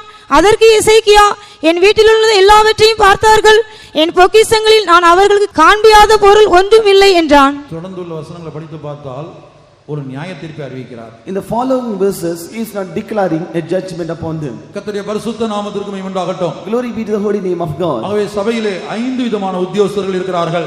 So in the church there are 5 kinds of officers. இந்த 5 பேருடைய நடத்திப்பின் கீழும் நாம் கடந்து போக வேண்டும். We have to go under the leading of these 5 officers. அவர்களிடத்தில் நாம் ஒப்படைக்க வேண்டும். We have to subject unto them. ஆகவே தான் நம்முடைய சபையிலே வேற எங்கும் இல்லாத அளவுக்கு இந்த மாற்றங்கள், ஒரு ஊழியக்காரர் மாறி போய் மற்றொரு ஊழியக்காரர் வருகிறார். So only in our churches we have many kinds of transfers by which one servant of God is getting transferred and another servant of God is coming to his place. இந்த உத்தியோகஸ்தர்களை தேவன் வரிசைப்படுத்துகிறார். And the Lord is ordering these officers. 1 கொரிந்தியர் 12ஆம் அதிகாரம் 28ஆம் வசனத்திலே படிக்கிறோம். 1 Corinthians 12:28 we could read about that. தேவனானவர் சபையிலே முதலாவது அப்போஸ்தலர்களையும், and God has set first apostles in the church, இரண்டாவது ஸ்தானம் தீர்க்கதரிசிகளுக்கு, secondly prophets, இரண்டாவது தீர்க்கதரிசிகளையும், secondly prophets, மூன்றாவது போதகர்களையும், thirdly teachers, பின்பு அற்புதங்களையும், பின்பு குணமாக்கும் வரங்களையும், ஊழியங்களையும், ஆளுகைகளையும், பலவித பாஷைகளையும் ஏற்படுத்தினார். after that miracles, then gifts of healing, helps, governments. கர்த்தருடைய பரிசுத்த நாமத்திற்கு மகிமை உண்டாகட்டும். Glory be unto the holy name of God. ஆகவே ஏதாயிலும் பரிசுத்தவான்கள் மேல், ஊழியர்கள் மேல் நீங்கள் வருத்தமுள்ளவர்களாய் இருந்தால், so if you are having any grief upon any servant of God or any saint of God, இப்போதே ஒப்புரவாகும்படியாய் தீர்மானம் பண்ணுங்கள். make a decision to be reconciled with them. தேவன் பரிசுத்தவான்களுக்கு ஒரு அதிகாரத்தை கொடுத்திருக்கிறார். God has given a power these scenes. பூமியிலே நீங்கள் எதை கட்டுகிறீர்களோ அது பரலோகத்திலே கட்டப்பட்டிருக்கும். Those things that you are building in earth, it shall be built in heaven. பூமியிலே எதை கட்டவிழ்ப்பீர்களோ அது பரலோகத்திலே கட்டவிழ்க்கப்படும். Those things which you are loosening in this earth shall be loosened in heaven. ஆகவே தேவன் 5 உத்தியோகஸ்தர்களையும் சபைக்கு தானமாய் கொடுத்திருக்கிறார் என்று எழுதப்பட்டிருக்கிறது. So the Lord is saying that the God has given the 5 offices as a gift unto the church. ஆகவே இந்த 5 உத்தியோகஸ்தர்களும் நம்முடைய பூரணத்துக்காகவே பிரயாசப்படுகிறார்கள். So these 5 offices are laboring for the sake of our perfection. அவர்கள் மூலமாகத்தான் இந்த பூரணத்தை நாம் அடைய முடியும். By them alone we can receive this perfection. இப்ப படிக்கிற வேளையில நீங்க எஸ்எஸ்எல்சி படிக்கிறீங்க வைத்துக்கொள்ளுங்க, இல்ல வேற ஏதாவது படிப்பு படிக்கும்போது சில சப்ஜெக்ட்ஸ் வந்து உங்களுக்கு கஷ்டமா இருக்கும். When you are studying SSLC or some other examination, certain subject will be found something hard unto you. அப்ப குறிக்கப்பட்ட கிளாஸ் வந்து படிப்பு வராதவங்க கட் அடிச்சு ஓடிடுவாங்க. So during the particular class they will say it is hard to learn, so they cut the class and go out. ஆனா எப்படியாவது pass பண்ண வேண்டும் என்கிற எண்ணம் உள்ளவங்க என்ன செய்வாங்க? But some people who are having the intention, somehow I should pass in this subject, what they will do? இங்கே கூட ஒரு குடும்பம் வந்து என்னை சந்தித்தார்கள். Today here also a family came and met me. அப்ப நான் கேட்டேன், என் பிள்ளைங்க டியூஷன் போறாங்களான்னு கேட்டேன். I asked whether your children are going for tuition. அப்ப அவர் சொன்னார், மேத்தமெட்டிக்ஸ் வந்து பிள்ளைக்கு கஷ்டமா இருக்கிறது, அதனால மேத்தமெட்டிக்ஸ் டியூஷன் அனுப்புறோம். For my child, she is facing hard for mathematical subjects, so mathematics alone she is going for tuition. அப்ப எந்த படிப்பு கடினமா இருக்கிறதோ அந்த படிப்புக்கு டியூஷன் வச்சு படிக்கிறோம், கஷ்டப்பட்டு இன்னும் கொஞ்சம் டைம் ஸ்பெண்ட் பண்றோம். So with whatever subject is found hard, difficult unto us, we are having extra time tuition and we are spending extra hour for that. ஆகவே இந்த 5 உத்தியோகஸ்தருடைய நடத்திப்பின் கீழ் ஒப்பு கொடுத்து நாம் ஜீவிக்க வேண்டும். So we have the subject under the leading of these 5 kinds of offices. கர்த்தருடைய பரிசுத்த நாமத்துக்கு உண்டாகட்டும். Glory be unto the holy name of God. நம்மை பூரணப்படுத்தும்படியாக தேவன் வைத்த 3வது வழிதான் இந்த 5 உத்தியோகஸ்தர்கள் மூலமாக பூரணப்படுத்துகிறார். And to be perfected in our life, the Lord has kept the 3rd method, that is by these 5 offices God is making us to be perfected. 4வதாக கடைசியாக Finally, fourthly, நம்மை பூரணப்படுத்தும்படியாக that we may be perfected. எபிரேயர் 10ஆம் அதிகாரம் 14ஆம் வசனம். Hebrews 10:14. ஏனெனில் பரிசுத்தமாக்கப்படுகிறவர்களை ஒரே பலியினாலே இவர் என்றென்றைக்கு பூர்ணப்படுத்தி இருக்கிறார். For by one offering he hath perfected forever them that are sanctified.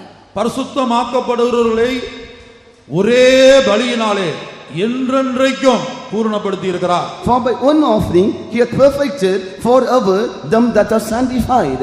இன்றைக்கு நம்முடைய பாவங்கள் மன்னிக்கப்படும்படியாய், சுத்திகரிக்கப்படும்படியாய், பரிசுத்தமாக்கப்படும்படியாய் மாத்திரமல்ல, இயேசுவுடைய பலியை, அந்த கல்வாரி சிலுவிலே அவர் பலியானதை நாம் தியானிப்பது அந்த அனுபவத்துக்காக மாத்திரமல்ல. And we are meditating upon the sacrifice of Jesus Christ upon the cross of Calvary, not only for our forgiveness, not only for our cleansing, not only for our sanctification. நம்முடைய பூரணத்துக்காகவும் அந்த பலியை நாம் தியானித்து தியானித்து தியானித்து தியானித்து நாம் பலியாய் மாற வேண்டும். And for our perfection we have to meditate upon the offering sacrifice of Jesus and be perfected. ஆகவே அருமையான தேவனுடைய பிள்ளையே, So dear beloved child of God, இந்த பூரணத்தை நான் பெற்றுக்கொள்ள முடியுமா? can I receive this perfection? என்னால் இயேசுவை போல மாற முடியுமா? Can I be made equal unto like Jesus Christ? இப்படிப்பட்ட சந்தேகம், அதைரியம் வேண்டாம். Let us not have this doubt and discouragement. நம்மை பூரணப்படுத்தும்படியாக நம்முடைய இயேசு பலியாய் மாறினார். To be perfected in your life, Jesus Christ was made as a sacrifice. Our பூரணப்படுத்தி இருக்கிறாராம். And he has perfected. அதை நாம் தேவ சமூகத்தில் இருந்து அவருடைய பலியை தியானித்து அவருடைய மரணத்தை தியானித்து அதை சுதந்திரமாய் மாற்றிக்கொள்ள வேண்டும். So we have to wait in the God's presence, we have to meditate that, and we have to think upon that, and we have to inherit that perfection of God. கர்த்தருடைய பரிசுத்த நாமத்திற்கு மகிமை உண்டாகட்டும். Glory be unto the holy name of God. ஆகவே இந்த புதிய எருசலேம் நகரம் சதுரமாய் காணப்பட்டது. The city of New Jerusalem is lying four square. அது 12 அஸ்திவாரங்களின் மேல் நின்று கொண்டிருக்கிறது. It is standing upon 12 foundation stones. கர்த்தருடைய பரிசுத்த நாமத்திற்கு உண்டாகட்டும். Glory be unto the holy name of God. அடுத்து இந்த புதிய எருசலேமிலே 12 வாசல்கள் காணப்பட்டது. There are 12 gates in New Jerusalem. அந்த வாசல்கள் ஒவ்வொன்றும் முத்தாய் இருந்தது என்று நாம் படிக்கிறோம். And we are able to see that each gate was a pearl.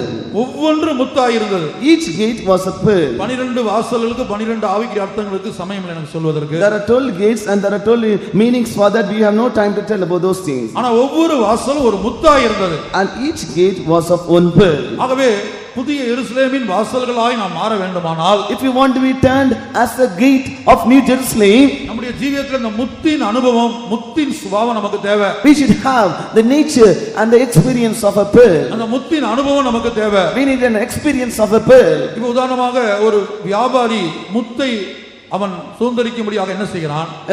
A merchant, to receive a pearl, what he is doing, இயேசு சொல்லுகிறார், Jesus is saying, ஒரு விலையுயர்ந்த முத்தை அவன் சுதந்தரிக்கும்படியாக, பெற்றுக்கொள்ளும்படியாக தனக்கு உண்டான எல்லாவற்றையும் விற்று அதை வாங்குகிறானாம். to purchase, to receive a precious pearl, he is selling all those things that is having and is buying that. கர்த்தருடைய பிள்ளையே, புதிய எருசலேமின் வாசல்களாய் நீ மாற வேண்டுமானால், Oh dear child of God, if you want to be turned as a gates of New Jerusalem, அந்த 12 வாசல்களின் விசேஷம் உன் ஜீவியத்திலே உருவாக வேண்டுமானால், if the specialities of the 12 gates should be formed in your life, அந்த வாசல்கள் ஒவ்வொன்றும் முத்து என்று யோவான் தரிசனத்திலே காண்கிறார். வெளிப்படுத்தல் 24 அதிகாரத்திலே படிக்கிறோம். Revelation chapter 21 we could read, Saint John is seeing in a vision, each gate was a pearl. கர்த்தருடைய பரிசுத்த நாமத்திற்கு மகிமை உண்டாகட்டும். Glory be unto the holy name of God. 21ஆம் வசனத்திலே படிக்கிறோம். In verse 21 we could read about that. 12 வாசல்களும் 12 முத்துக்களாய் இருந்தன. And the 12 gates were 12 pearls. ஒவ்வொரு வாசலும் ஒவ்வொரு முத்தாய் இருந்தது. Every several gate was of one pearl. இந்த 12 வாசலுக்கு 12 சுபாவங்களை காட்டுகிறது. These 12 gates are showing 12 characters. இந்த ஒவ்வொரு சுபாவத்தையும் நாம் அடைவதற்கு, To inherit each of these 12 characters, இந்த உலகத்துள்ள எல்லாவற்றை பார்க்கலும் அதை நாம் பெரிதாக எண்ண வேண்டும். சுபாவத்தை நாம் பெரிதாக எண்ண வேண்டும். then all the things of this world, we have to consider that pearl, that character as greatest thing. அப்போதான் நாம் முத்தாய் மாறுகிறோம். Then only we will be turned as a pearl. விசுவாசிகளுக்கு ஒரு பிரதிஷ்டையை சொல்லி இருக்கிறார். And about the consecration of the believers, Jesus Christ has told, மத்தேயு 10:37 வாசிக்கிறோம். Matthew 10:37, Jesus is saying, தகப்பனையாவது தாயாவது என்னிலும் அதிகமாய் நேசிக்கிறவன் எனக்கு பாத்திரன் அல்ல. he that loveth his father and mother more than me is not worthy of my. மகனையாவது மகளையாவது என்னிலும் அதிகமாய் நேசிக்கிறவன் எனக்கு பாத்திரன் அல்ல. He that loveth his son or daughter more than me is not worthy of me. அப்ப இந்த உலகத்துள்ள எந்த உறவையும், பணமோ பொருளோ வேலையோ ஸ்தானமோ பட்டமோ அல்லது பிள்ளைகளோ குடும்பத்தில் உறவுகளோ, இவை எல்லாவற்றை பார்க்கலாம் தேவனை அதிகமாய் நேசிக்க வேண்டும். Then all the relationship, then all the things of the world, then all the money, all the positions, all the fame and name, above all those things we have to love God. இவைகளெல்லாம் நீங்க நேசிக்கலாம். And you may be loving all these things. ஒரு தகப்பன் மகனை நேசிக்கலாம், மகன் தகப்பனை நேசிக்கலாம். Father may love his child, son, and son may love his father. தேவனை காட்டிலும் அதிகமாக நேசிக்க போக கூடாது. But he should not love him more than his God. கர்த்தருடைய பரிசுத்த நாமத்துக்கு மகிமை உண்டாகட்டும். Glory be unto the holy name of God. அவன் அந்த முத்தை பெற்றுக்கொள்ளும்படியாக தனக்கு உண்டான எல்லாவற்றையும் விற்று அந்த முத்தை அவன் பெற்றுக்கொள்கிறான். To receive this pearl, he is selling all those things that is having and is getting that pearl. ஆகவே இந்த புதிய எருசலேமிலே காணப்படுகிற ஒவ்வொரு காரியங்களும் ஆவிக்குரிய பிரகாரமாக நம்முடைய ஜீவிதத்தில் நிறைவேற வேண்டும். So all these things which have been found in New Jerusalem, spiritually it should be fulfilled in our life. இனி தேவன் விரும்பி என்றென்றைக்கும் தங்கும்படியான மகிமையேறிய வாசஸ்தலம் சீயோனை குறித்து நான் சொல்லுகிறேன். Now I am going to tell about Zion, the glorious city of the Lord, in which God is desiring and choosing it to be his habitation. அந்த சராசரங்களையும் படைத்த தேவன், God who created the complete universe, ஒரு குறிக்கப்பட்ட இடத்தை விரும்பி, மலையாளத்தில் இச்சித்து என்று எழுதப்பட்டிருக்கிறது, விரும்பி தெரிந்தெடுப்பார் என்று சொன்னால் அந்த இடத்துடைய மேன்மையை நீங்கள் யோசித்து பாருங்கள். and that God has decided that in Malayalam it has been told, God is lusting it and he has chosen it as his habitation. See the greatness, speciality of this place. 132ஆம் சங்கீதம் 13-14 வசனங்கள். Psalms 132 verses 13 and 14. இனி சொல்ல போகிற சத்தியங்களை அருமையான வாலிப சகோதர சகோதரிகள் தயவு செய்து கவனிக்கும்படியாக நான் கேட்கிறேன். I request all the young brothers and young sisters to listen to the truth which I am going to proclaim it right now. இன்றைக்கு ஒவ்வொரு பெற்றோரும் கர்த்தர் தங்களுக்கு கிருபையாய் கொடுத்த பிள்ளைகளை இந்த உலகத்திலே ஒரு ஸ்தானத்துக்கு கொண்டு வரும்படியாக இரவு பகலும் பிரயாசப்பட்டு கொண்டிருக்கிறார்கள். Nowadays the parents are laboring day and night to bring up the children which God has given to them, to bring them to a high position in this world. அழிந்து போகிறதான உலகம், in this corruptible world, அக்னிக்கிரையாக வைக்கப்பட்ட உலகம், the world that is kept to be destroyed by fire. ஒரு இடத்திலே நான் convention பிரசங்கம் போயிருந்தபோது, one place when I went to a convention, ஒரு வாலிப சகோதரி இன்ஜினியரிங் காலேஜில் முடித்து எப்படி ஆயிலும் யூகேல போய் செட்டில் ஆகுங்கிற வைராக்கியத்தோடு கடந்து வந்தார்கள். கேரளால ஒரு இடத்துல an young sister after completing her engineering degree, she somehow want to go to UK, came to me. சின்ன சின்ன குழந்தையில இருந்து உங்களுக்கு அப்படி ஆசையா யூகேல போய் செட்டில் ஆகணும். From a small age she had a desire, somehow I should go to UK. நல்ல மார்க் எடுத்து படித்து அந்த விசா கூடிய processing நடந்து கொண்டிருக்கிறது. And she has got good marks and scored high levels of the mark and the visa is now on progress. ஆனால் சீயோனை குறித்த சத்தியம் அன்றைக்கு கேள்விப்பட்டபோது when she heard about the truth of Zion, அப்ப உலகத்துல ஒரு உன்னதமான இடத்துக்கு லண்டன்ல, உலகத்துல லண்டனோ ஜப்பானோ இல்ல வேற எங்க போய் இருந்தாலும் in a world in a renowned place like in London or Japan or any other place, if you go and dwell, அங்கெல்லாம் அக்னிக்கிரியாக வைக்கப்பட்டிருக்கிறது. all those places are kept to be destroyed by fire. நான் சிறுபிள்ளையா இருக்கும்போது when I was a small child, அந்த ஊர்ல இருக்கிறவங்க எல்லாம் குவைத்துக்கு போகணும்னு ஆசைப்படுவாங்க. and all those people want to Kuwait. அநேகர் குவைத்துல இருக்காங்க. many are in Kuwait. ஏன்னா சம்பளம் வந்து அரபு நாடுகள் எல்லா நாடுகளை காட்டிலும் குவைத்துல அதிகம். because then all the Arab countries in Kuwait, the salary was so high. இப்போ எனக்கு எப்படின்னு தெரியல. I do not know the present situation. நான் சொல்றது ஒரு 20-30 வருஷத்துக்கு முன்னாடி. some 25 or 30 years before. கர்த்தருடைய பரிசுத்த நாமத்துக்கு உண்டாகட்டும். glory be to the holy name of God. அந்த யுத்தம் வந்த சமயம் அந்த வருஷம், it was the time of the battle on those countries. அப்ப अनेகர் வந்து ஒவ்வொரு பெற்றோரும் பிள்ளைகளை குவைத்துக்கு அனுப்பிட்டே இருந்தாங்க. each and every parent was sending their children to Kuwait. அது ஒரு லட்சியமாக காணப்பட்டது. it was the goal of the life. ஆனா ஒரு நாள் குவைத்துல யுத்தம் வந்தது. one day battle struck in the land of Kuwait. எல்லாரும் நடந்து அங்க சம்பாதித்த பொருள் எல்லாம் அங்க விட்டு ஜீவன் பிழைத்தால் போதும் என்று சொல்லி எவ்வளவோ கிலோமீட்டர் நடந்து வந்தாங்களாம். and those people to the time of battle, all the things that they labor for so many years, they left it in those places, walked for many kilometers and escaped for the life. அந்த ஊர்ல உள்ள ஒவ்வொரு குடும்பத்திலும் மரண ஒப்பாரி ஓலம் கேட்டது. and in every house and every family of that village there was a shout, cry of lament. இதுவரைக்கும் என் பிள்ளை குவைத்துக்கு போனா போதும் என்று யோசித்த பெற்றோர் இப்போ சொல்றாங்க, குவைத்து வேண்டாம், ஒண்ணும் வேண்டாம், பணமும் வேண்டாம், பொருள் வேண்டாம், என் பிள்ளை உயிரோடு வந்தால் போதும். and all the parents who told that it is great thing, it is enough if my child go to Kuwait, now they are saying it is better if my child return back to my country. I no need money, I no need Kuwait and no other things. அதுக்காக நீங்க UK போக வேண்டாம் என்று நான் சொல்லவில்லை. for that I am not saying you should not go to UK. தேவ சித்தப்படி கர்த்தர் கொண்டு போனால் யூகே மாத்திரமல்ல எங்கு வேணாலும் போங்கள். if it is the will of God, go to UK or to any other country. ஆனா அது நமக்கு ஒரு லட்சியமாய் மாற வேண்டாம். but let it not be our goal. இந்த உலகத்துல எந்த நாட்டுக்கு போனாலும் அந்த மரணம் உண்டு. wherever country you go in this world, death is there. அங்கே துக்கம் உண்டு. there will be sorrow. அங்கே அலறுதல் உண்டு. there will be cry.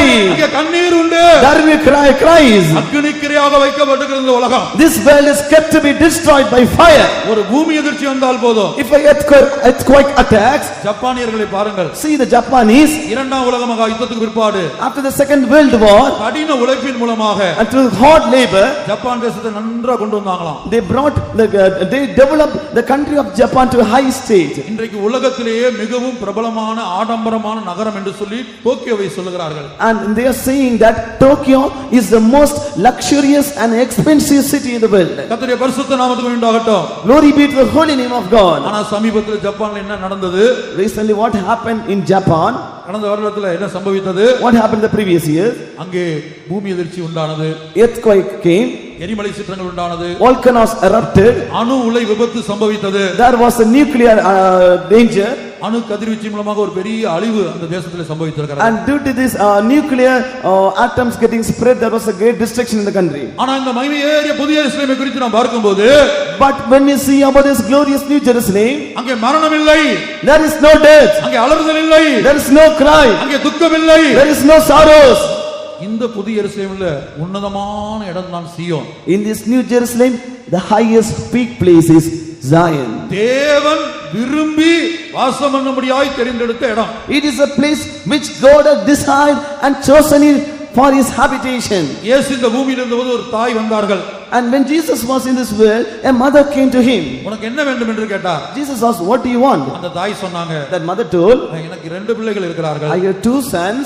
பரலோகத்துல உம்முடைய வலது பக்கத்துல ஒரு ஆள் இருக்க வேணும், உம்முடைய இடது பக்கத்துல ஒரு ஆள் இருக்க வேணும். in your heaven, one son should be on your right hand side, another son on the left hand side. அருமையான தேவனுடைய பிள்ளையே, oh dear child of God, சீயோனை குறித்து கர்த்தர் உனக்கு எப்படிப்பட்ட வெளிப்படுத்தலை கொடுத்திருக்கிறார்? what kind of revelation God had given unto you concerning Zion? அந்த சீயோனை குறித்து நான் சில காரியங்களை சொல்லுகிறேன். I am telling few things concerning Zion. 132ஆம் சங்கீதம் 13-14 வசனங்களிலே, in Psalms 132 verses 13 and 14, கர்த்தர் சீயோனை தெரிந்து கொண்டு அது தமக்கு வாசஸ்தலமாகும்படி விரும்பினார்.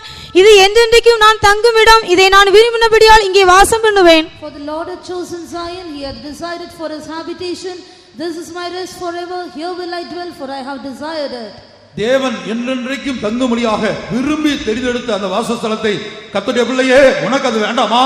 Oh dear child of God, don't you want this place which was desired, chosen by the Lord, that he may dwell it forever and ever? வாலிப சகோதரனே சகோதரியே, உன்னுடைய லட்சியம் அதுவாய் மாறட்டும். Oh, let young brother, young sister, let this thing may be the mark, goal of your life. இந்த முழு உலகத்துல போய் எந்த நாட்டுல இருந்து கிரீன் கார்டு வாங்கினாலும், and if you go to any country in this world and if you get the green card, இந்த உலக வாழ்க்கை அனுத்தியம். this worldly life is temporal.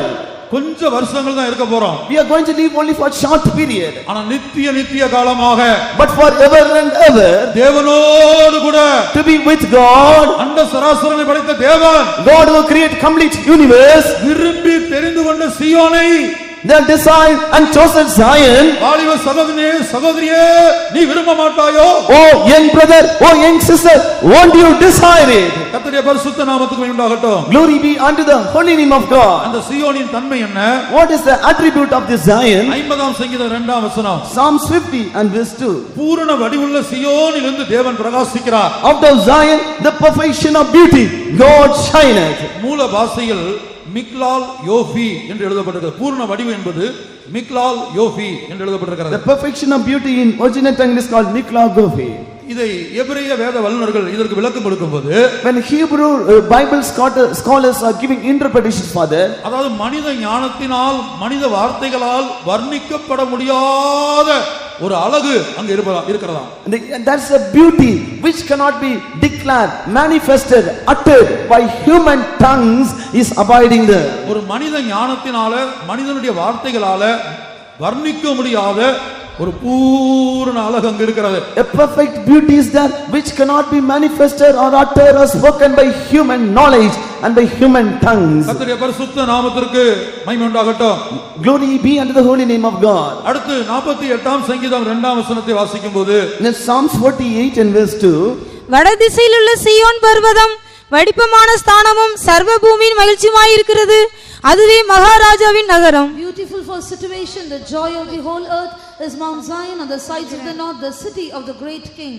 வடதிசையில் உள்ள சீயோன் பர்வதம் வடிப்பமான ஸ்தானமும் சர்வ பூமியின் மகிழ்ச்சியுமாய் இருக்கிறது. and beautiful for situation, the joy of all earth is Mount Zion on the sides of the north. சர்வ பூமிக்கும் மகிழ்ச்சி கொடுக்கக்கூடிய சீயோனே, O Zion, which is giving joy unto the whole earth. இன்றைக்கு நம்ம தனிப்பட்ட ஒவ்வொருவருக்கும் அந்த மகிழ்ச்சி இருக்கிறதா? Do personally we have this joy in our lives? சர்வ பூமிக்கும் மகிழ்ச்சி கொடுக்கக்கூடிய சீயோன், Joy this Zion is able to give unto all earth. கர்த்தருடைய பரிசுத்த நாமத்திற்கு மகிமை உண்டாகட்டும். Let there be glory unto the holy name of God. இனி 50ஆம் சங்கீதம் 2ஆம் வசனம். In Psalms 50 and verse 2, பூரண வடிவுள்ள சீயோனிலிருந்து தேவன் பிரகாசிக்கிறார். Out of Zion, the perfection of beauty, God hath shined. பூரண வடிவுள்ள சீயோனிலிருந்து தேவன் பிரகாசிக்கிறார். out of Zion, the perfection of beauty, God hath shined. அதான் பூரண வடிவு என்பது மிக்லால் யோபி. That is Mikla Gofi, the perfection of beauty. அடுத்து பிரகாசிக்கிறார் என்று எழுதப்பட்டிருக்கிறது. And it is mentioned God is shining. அது Jaffa என்று சொல்லுகிறார்கள். It's been told Yafa. அது ஒரு சூரியனுடைய பிரகாசம் அல்ல. It is not the brightness of a single sun. எத்தனையோ சூரியனுடைய பிரகாசம் இருக்கிறதா. It is a brightness composed by the brightness of many suns. சீயோனிலே இருளிலே பிரியமானவர்களே, Oh beloved ones, there is no darkness at all in Zion. இருளோடு ஒரு மனிதன் கடந்து வந்தால், If a man comes with darkness, இந்த சீயோனுக்கு போகிற தேவ ஊழியர்களிடத்திலே வரும்போது, when they come to a servant of God who is marching towards Zion, ஒரு சீயோனின் உருவாக்குதல் ஒரு மனிதனுக்குள்ளே ஒரு தேவ ஊழியனுக்குள்ளே நடந்து கொண்டிருக்குமானால், when a formation of Zion is on progress in a servant of God's life, அந்த பிரகாசம் இருளிலே கடந்து வந்த இருளோடு கடந்து வந்த மனிதனுடைய அந்தகாரத்தை அகற்றுகிறது. and that light, that brightness, the shining from the servant of God is able to remove the darkness which a person came in his life. ஆகவே இந்த சீயோனை நாம் வாஞ்சிப்போமாக. So let us desire this Zion. அந்த சீயோனாய் உருவாக்கப்படும்படியாய் தவிப்போமாக. Let us wait with agony that we should be turned, molded like unto this Zion. அந்த சீயோனை குறித்து 102ஆம் சங்கீதம் In Psalms 102, 13 முதல் 15 வரை உள்ள வசனங்கள். verses 13 to 15. தேவரீர் எழுந்தருளி சீயோனுக்கு இறங்குவீர், அதற்கு தயவு செய்யும் காலமும் அதற்காக குறித்த நேரமும் வந்தது. உம்முடைய ஊழியக்காரர் அதன் கல்லுகள் மேல் வாஞ்சை வைத்து அதன் மண்ணுக்கு பரிதபிக்கிறார்கள். கர்த்தர் சீயோனை கட்டி தமது மகிமையில் வெளிப்படுவார். Thou shalt arise and have mercy upon Zion, for the time to favor her, yea, the set time is come. For thy servants take pleasure in her stones, and favor the dust thereof. When the Lord shall build up Zion, he shall appear in his glory. சீயோனை பகைக்கிறவர்கள் பின்னிட்டு திரும்புவார்கள். And all those people which hate Zion shall return. சீயோனை பகைக்கிறவர்களுக்கு என்னென்னலாம் சம்பவிக்கும் என்று சங்கீதத்தில் எழுதப்பட்டிருக்கிறது. And in Psalms it is written about the people, about the state of those people who will hate Zion. தீர்க்கதரிசன புத்தகத்தில் எழுதப்பட்டிருக்கிறது. In prophetical books it is written. இந்த சீயோனை குறித்து நாம் என்ன பார்க்கிறோம்? What we see about this Zion? தேவரீர் எழுந்தருளி சீயோனுக்கு இறங்குவீர். O Lord, thou shalt arise and have mercy upon Zion. அதற்கு தயவு செய்யும் காலமும் அதற்காக குறித்த நேரமும் வந்தது. For the time to favor her, and the set time is come. அடுத்து ஒரு காரியத்தை சொல்லுகிறார். And the nextly the Lord is saying one thing. அதுதான் ஒவ்வொரு ஊழியருடைய வாழ்க்கையிலும் நிறைவேற வேண்டும். And it should be fulfilled in the life of every servant of God. உம்முடைய ஊழியக்காரர் அதன் கல்லுகள் மேல் வாஞ்சை வைத்து, For the servants take pleasure in her stones, அதன் மண்ணுக்காக பரிதபிக்கிறார்களாம். and favor the dust thereof. அப்ப சீயோனிலே ஒரு கல் காணப்படுகிறது, சீயோனிலே ஒரு மண் காணப்படுகிறது. So in Zion there is a stone, there is a dust also. அப்ப இந்த கல் என்றால் என்ன, மண் என்றால் என்ன? So what does this stone and dust denote? வெளிப்படுத்தின விசேஷம் 21ஆம் அதிகாரத்துக்கு நாம் திரும்பும்போது, When you return back to Revelation chapter 21, புதிய எருசலேமின் அஸ்திவாரம் தான் சீயோனாய் இருக்கிறது. and the foundation of New Jerusalem is Zion. அந்த சீயோன் 12 அஸ்திவார கற்களுடையதா இருக்கிறது. And that New Jerusalem is having 12 foundation stones. அந்த 12 அஸ்திவார கற்கள் ஒவ்வொன்றும் ஒவ்வொரு மகிமையோடு காணப்படுகிறது. The 12 foundation stones are having a separate glory. வாசிப்போம் வெளிப்படுத்தின விசேஷம் 21ஆம் அதிகாரம் 19 20 வசனங்கள். Revelation chapter 21, let us read verses 19 and 20. நகரத்து மதில்களின் அஸ்திபாரங்கள் சகலவித ரத்தினங்களினாலும் அலங்கரிக்கப்பட்டிருந்தன. முதலாம் அஸ்திபாரம் வச்சிரக்கல், இரண்டாவது இந்திரநீலம், மூன்றாவது சந்திரகாந்தம், நான்காவது மரகதம், ஐந்தாவது கோமேதகம், ஆறாவது பதுமராகம், ஏழாவது சுவர்ண ரத்தினம், எட்டாவது படிக பச்சை, ஒன்பதாவது புஷ்பராகம், பத்தாவது வைடூரியம், 11வது சுனீரம், 12வது சுகந்தி இவைகளே. And the foundations of the wall of the city were garnished with all manner of precious stones. The first foundation was jasper, the second sapphire, the third a chalcedony, the fourth an emerald, the fifth sardonyx, the sixth sardius, the seventh chrysolite, the eighth beryl, the ninth a topaz, the 10th a chrysoprasus, the 11th a jacinth, the 12th an amethyst. 12 அஸ்திவார கற்கள், 12 foundation stones, ஒவ்வொன்றும் ஒவ்வொரு விதமான மகிமையேறிய கற்கள். and each had different glory. வேத வல்லுனர்கள் இந்த ஒவ்வொரு கல்லுக்கும் ஒரு அர்த்தத்தை கொடுத்திருக்கிறார்கள். Bible scholars has given each stone each meaning. நம்முடைய முற்பிதாக்களாகிய பரிசுத்தவான்களும் இந்த கல்லுக்கு ஒவ்வொன்றுக்கும் ஒரு அர்த்தம் கொடுத்திருக்கிறார்கள். Our forefathers, saints of God, also have given a meaning for that. கர்த்தருடைய பரிசுத்த நாமத்திற்கு மகிமை உண்டாகட்டும். Glory be unto the holy name of God. அதன் ஊழியக்காரர் அதன் கல்லுகள் மேல் வாஞ்சை வைத்து, And thy servants take pleasure in his stones. இந்த 12 கற்களும் 12 விதமான தெய்வீக சுபாவங்களை வெளிப்படுத்துகிறது. This 12 stones, 12 kinds of divine characters. அப்ப ஒவ்வொரு ஊழியரும் அந்த 12 விதமான தெய்வீக சுபாவங்களை அடையும்படியாக அந்த சுபாவத்தின் மேல் வாஞ்சை வைக்க வேண்டுமா? So the servants of God should have desire upon the 12 stones and his 12 characters. முதலாவது வச்சிரக்கல். First is jasper. அது ஜெயத்தை காட்டுகிறது. It shows victory. இரண்டாவது இந்திரநீலம். Second sapphire. அது தேவ அன்பை காட்டுகிறது. It shows the love of God. மூன்றாவது சந்திரகாந்தம். Calculated. அது ஜீவியத்தின் தூய்மையை காட்டுகிறது. It shows the purity of life. நான்காவது மரகதம். Fourthly, emerald. அது சமாதானத்தை செழிப்பையும் காட்டுகிறது. It shows peace and prosperity. ஐந்தாவது கோமேதகம். Fifthly, sardonyx. அது பக்தி வைராக்கியத்தை காட்டுகிறது. It shows a zealous nature. ஆறாவது பதுமராகம். Sixthly, sardius. அது இயேசுவின் இரத்தத்தை காட்டுகிறது. It shows the blood of Jesus. ஏழாவது சொர்ண ரத்தினம். Seventh, chrysolite. அது விசுவாசத்தை காட்டுகிறது. It shows faith. எட்டாவது படிக பச்சை. And eighth, beryl. அது தேவ ஞானத்தையும் நியாயம் விசாரிக்கிற சுபாவத்தையும் காட்டுகிறது. It shows the wisdom of God and judging. ஒன்பதாவது புஷ்பராகம். Ninth, topaz. அது நம்பிக்கையை காட்டுகிறது. It shows hope. வைடூரியம். And chrysoprase. அது கற்பை காட்டுகிறது, கற்பு. It shows chastity. சுனீரம். And jacinth. அது தேவ நீதியை காட்டுகிறது. It shows righteousness of God. 12வது சுகந்தி. 12 images. அது ஆளுகையை காட்டுகிறது. It shows ruling. இந்த 12 தெய்வீக குணாசீலங்கள் மேல் நாம் வாஞ்சை வைத்து தவிக்க வேண்டும். We should keep our desire upon these 12 divine characters and we should be favoring that. தோல்விகள் அகற்றப்பட்டு ஜெயத்தை பெற்றுக்கொள்ளும்படியாய் ஒரு ஜெயத்தின் மேல் ஒரு பெரிய வாஞ்சை உண்டாக வேண்டும். We should have a great desire over victory, that all our failures may be removed out of our life. எப்போது தேவ அன்பினால் நிரம்பி ஜீவிக்க தேவ அன்பை எப்போது வாஞ்சிக்க வேண்டும். Always we have to desire the love of God, that we should be filled by it. Chandrakantham ஜீவியத்தின் தூய்மை. And third is sapphire, the purity of life. நம்முடைய ஆவி ஆத்தும சரீரம் தூய்மையாய் காக்கப்படும்படியாக அதன் மேல் வாஞ்சை வைத்து அந்த ஜீவியத்துக்காக தேவ சமூகத்தில் நிற்க வேண்டும். That our soul, spirit and body should be sanctified. We should have a desire upon the purity of our life. மரகதம் சமாதானத்தை காட்டுகிறது. Calcutta shows the peace. எந்த சூழ்நிலையும் எந்த காரியத்துக்காக நம்முடைய சமாதானத்தை நாம் இழந்து போக கூடாது. For any occasion we should not lose the peace of our life. அழிந்து போகிற காரியங்களுக்காக சமாதானத்தை இழந்து போக கூடாது. For the worldly things we should not lose the peace. லோத்துக்கும் ஆபிரகாமுக்கும் ஒரு பிரச்சனை வந்தது. A problem occurred between Lot and Abraham. நீர்வளம் பொருந்தின அந்த சோதோமை கண்டபோது When he saw Sodom, which was so fertile, அது கர்த்தருடைய தோட்டத்தை போலவும் எகிப்து தேசத்தை போலவும் லோத்தின் கண்களுக்கு காணப்பட்டது. in the eyes of Lot it was like the garden of God and the land of Egypt. ஆனா ஆபிரகாமின் கண்களுக்கு அப்படி காணப்படவில்லை. But in the eyes of Abraham it was not like that. இந்த மந்தை மேய்ப்பருக்கு வாக்குவாதம் உண்டான போது When there were the disputes among the husbandmen, Abraham என்ன சொல்லுகிறார்? what did Abraham tell? நாம் சகோதரர், We are brethren. நமக்குள்ளே வாக்குவாதம் வேண்டாம். Let not there be any dispute among us. நீ இடதுபுறம் போனா நான் வலதுபுறம் போறேன். If you go to the right hand side, I go to the left hand side. அர்த்தம் என்ன? What's the meaning of that? உனக்கு எது வேண்டாமோ, நீ எதை வெறுக்கிறாயோ, எதை விட்டு விடுகிறாயோ எனக்கு கொடு. Whatever things you are hating, whatever you are not liking, give that to me. உலகத்துல பணம் பொருளுக்காக ஏக்கர் கணக்கான சொத்து, ஆனா யுத்தம் பண்ணவில்லை. ஆபிரகாம் யுத்தம் பண்ணவில்லை. And there are acres and acres of land. He did not go and battle for that. பிரியமானவர்களே, நமக்கு சமாதானத்தை உண்டு பண்ணும் ஆக்கினை அவர் மேல் வந்தது. And the chastisement of the peace came upon him. அவர் சிலுவையிலே சிந்தின இரத்தத்தினாலே சமாதானத்தை உண்டாக்கினார். By the blood which was shed upon the cross, he brought forth peace. ஆகவே அழிந்து போகிற காரியங்களுக்காக நாம் யுத்தம் பண்ணாதிருப்போமாக.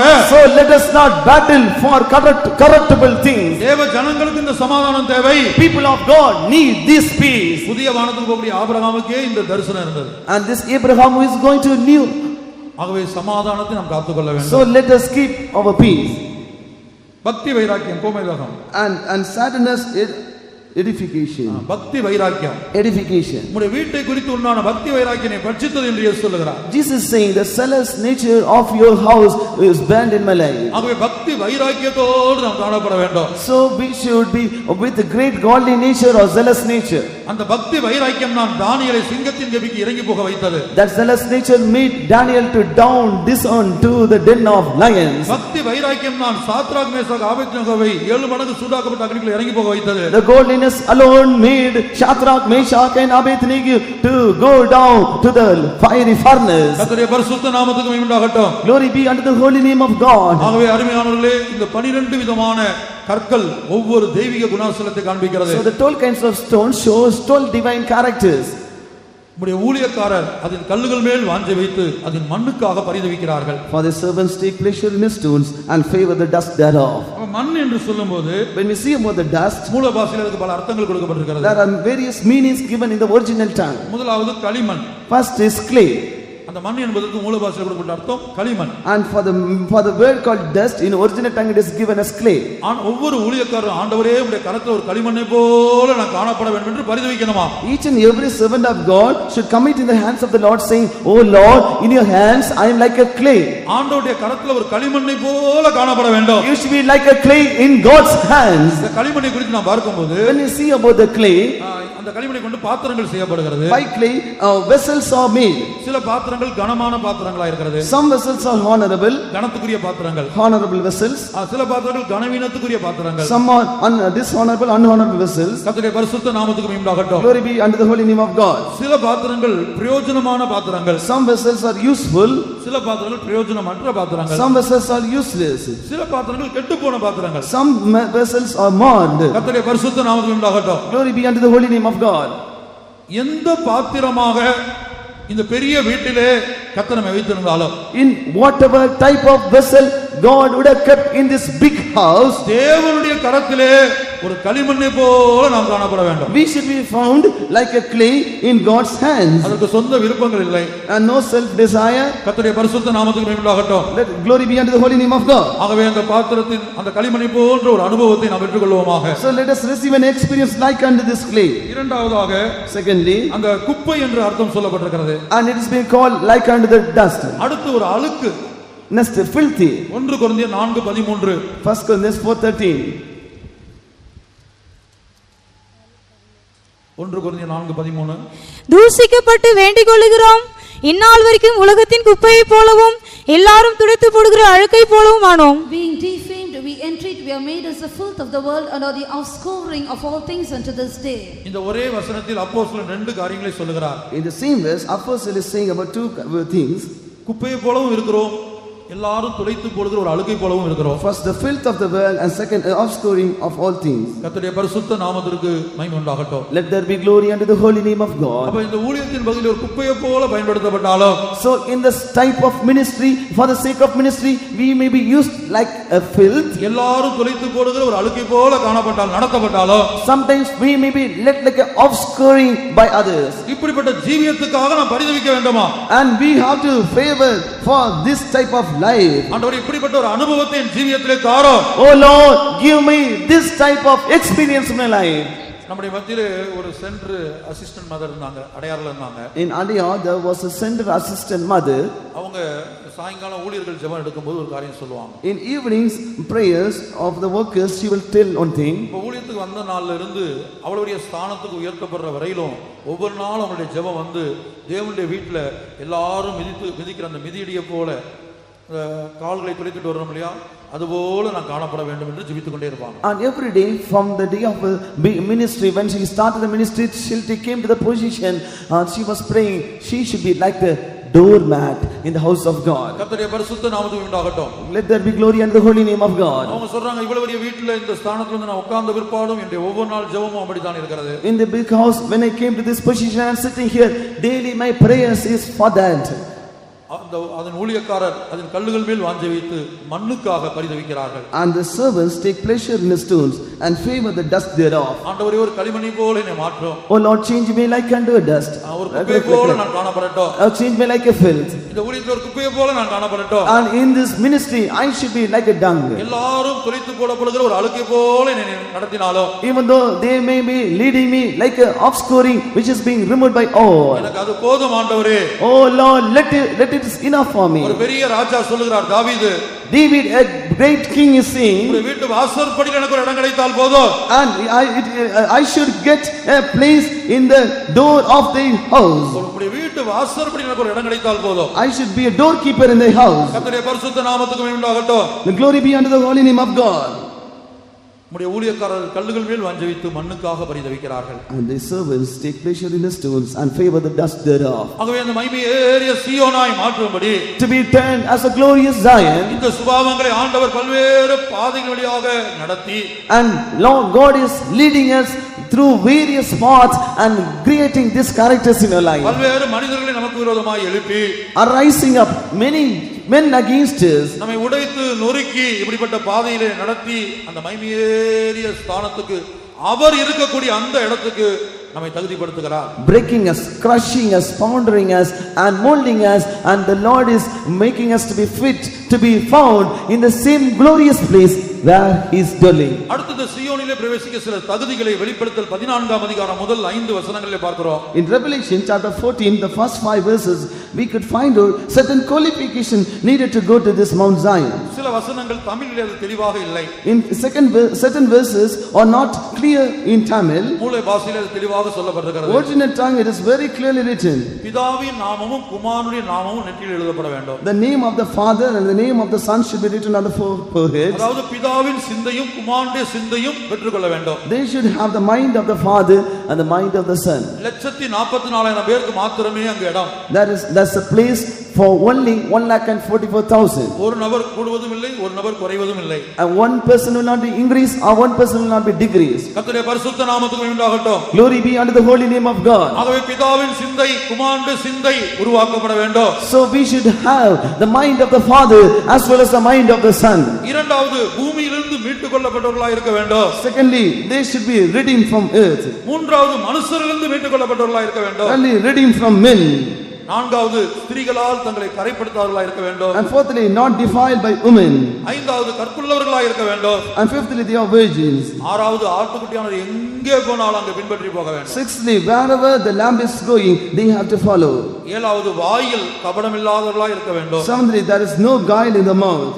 எட்டாவது சிங்காசனத்துக்கு முன்பாக மாசில்லாதவர்களாக இருக்க வேண்டும். Eighthly, they are without fault before the throne of God. இந்த அனுபவங்களை இந்த பூமியில் உயிரோடு இருக்கும்போதே மரணம் நம்மை சந்திப்பதற்கு முன்பாக நமக்குள்ள உருவாக்கப்பட வேண்டும். Till before death occurs in a life, these characters should be found in a life when we are still alive. இதை உருவாக்கக்கூடிய ஒரு சர்வ வல்லமையுள்ளதான தேவன் நமக்கு இருக்கிறார். We have an almighty God who is capable of creating this character. இந்த அனுபவம் எல்லாம் எனக்குள்ள உருவாக்கப்படுமா என்கிற சந்தேகம் நமக்கு வேண்டாம். Let us not have any doubt this experience will not be able to be created in my life. ஆண்டவரே என்னால் முடியவில்லை.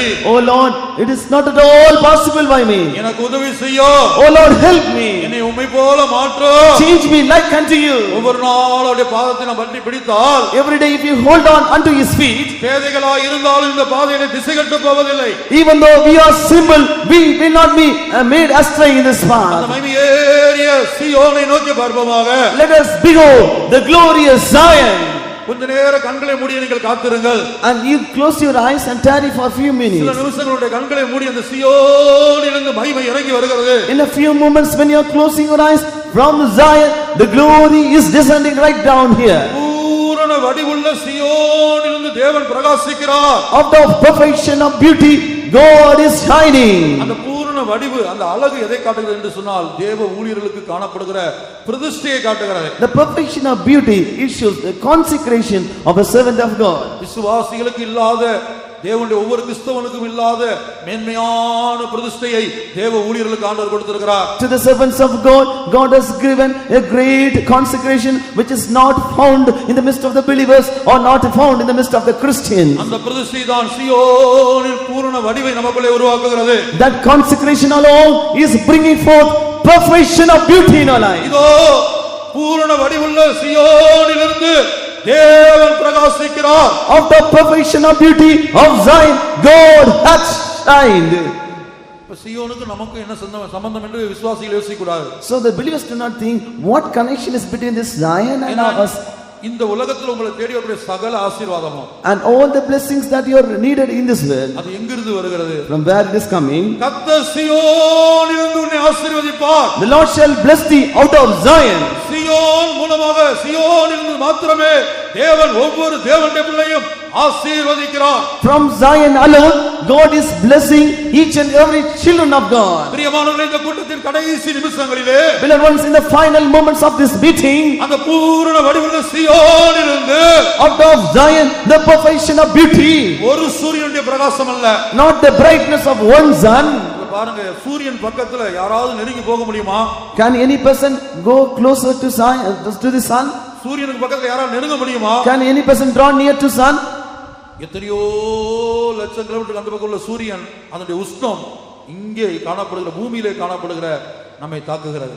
And the sun which is so many lakhs far kilometers from this earth, that heat is coming attacking us who are being found in this earth. தேவன் சிருஷ்டிப்பிலே ozone மண்டலத்தை படைத்தபடினால், And as the God created ozone layer during the creation, அதனால நமக்கு என்ன செய்யல, அந்த சூரியனுடைய அந்த வெப்பம் வந்து பூரணமாய் நம்மை தாக்கி அழித்து விடலாவிட்டா.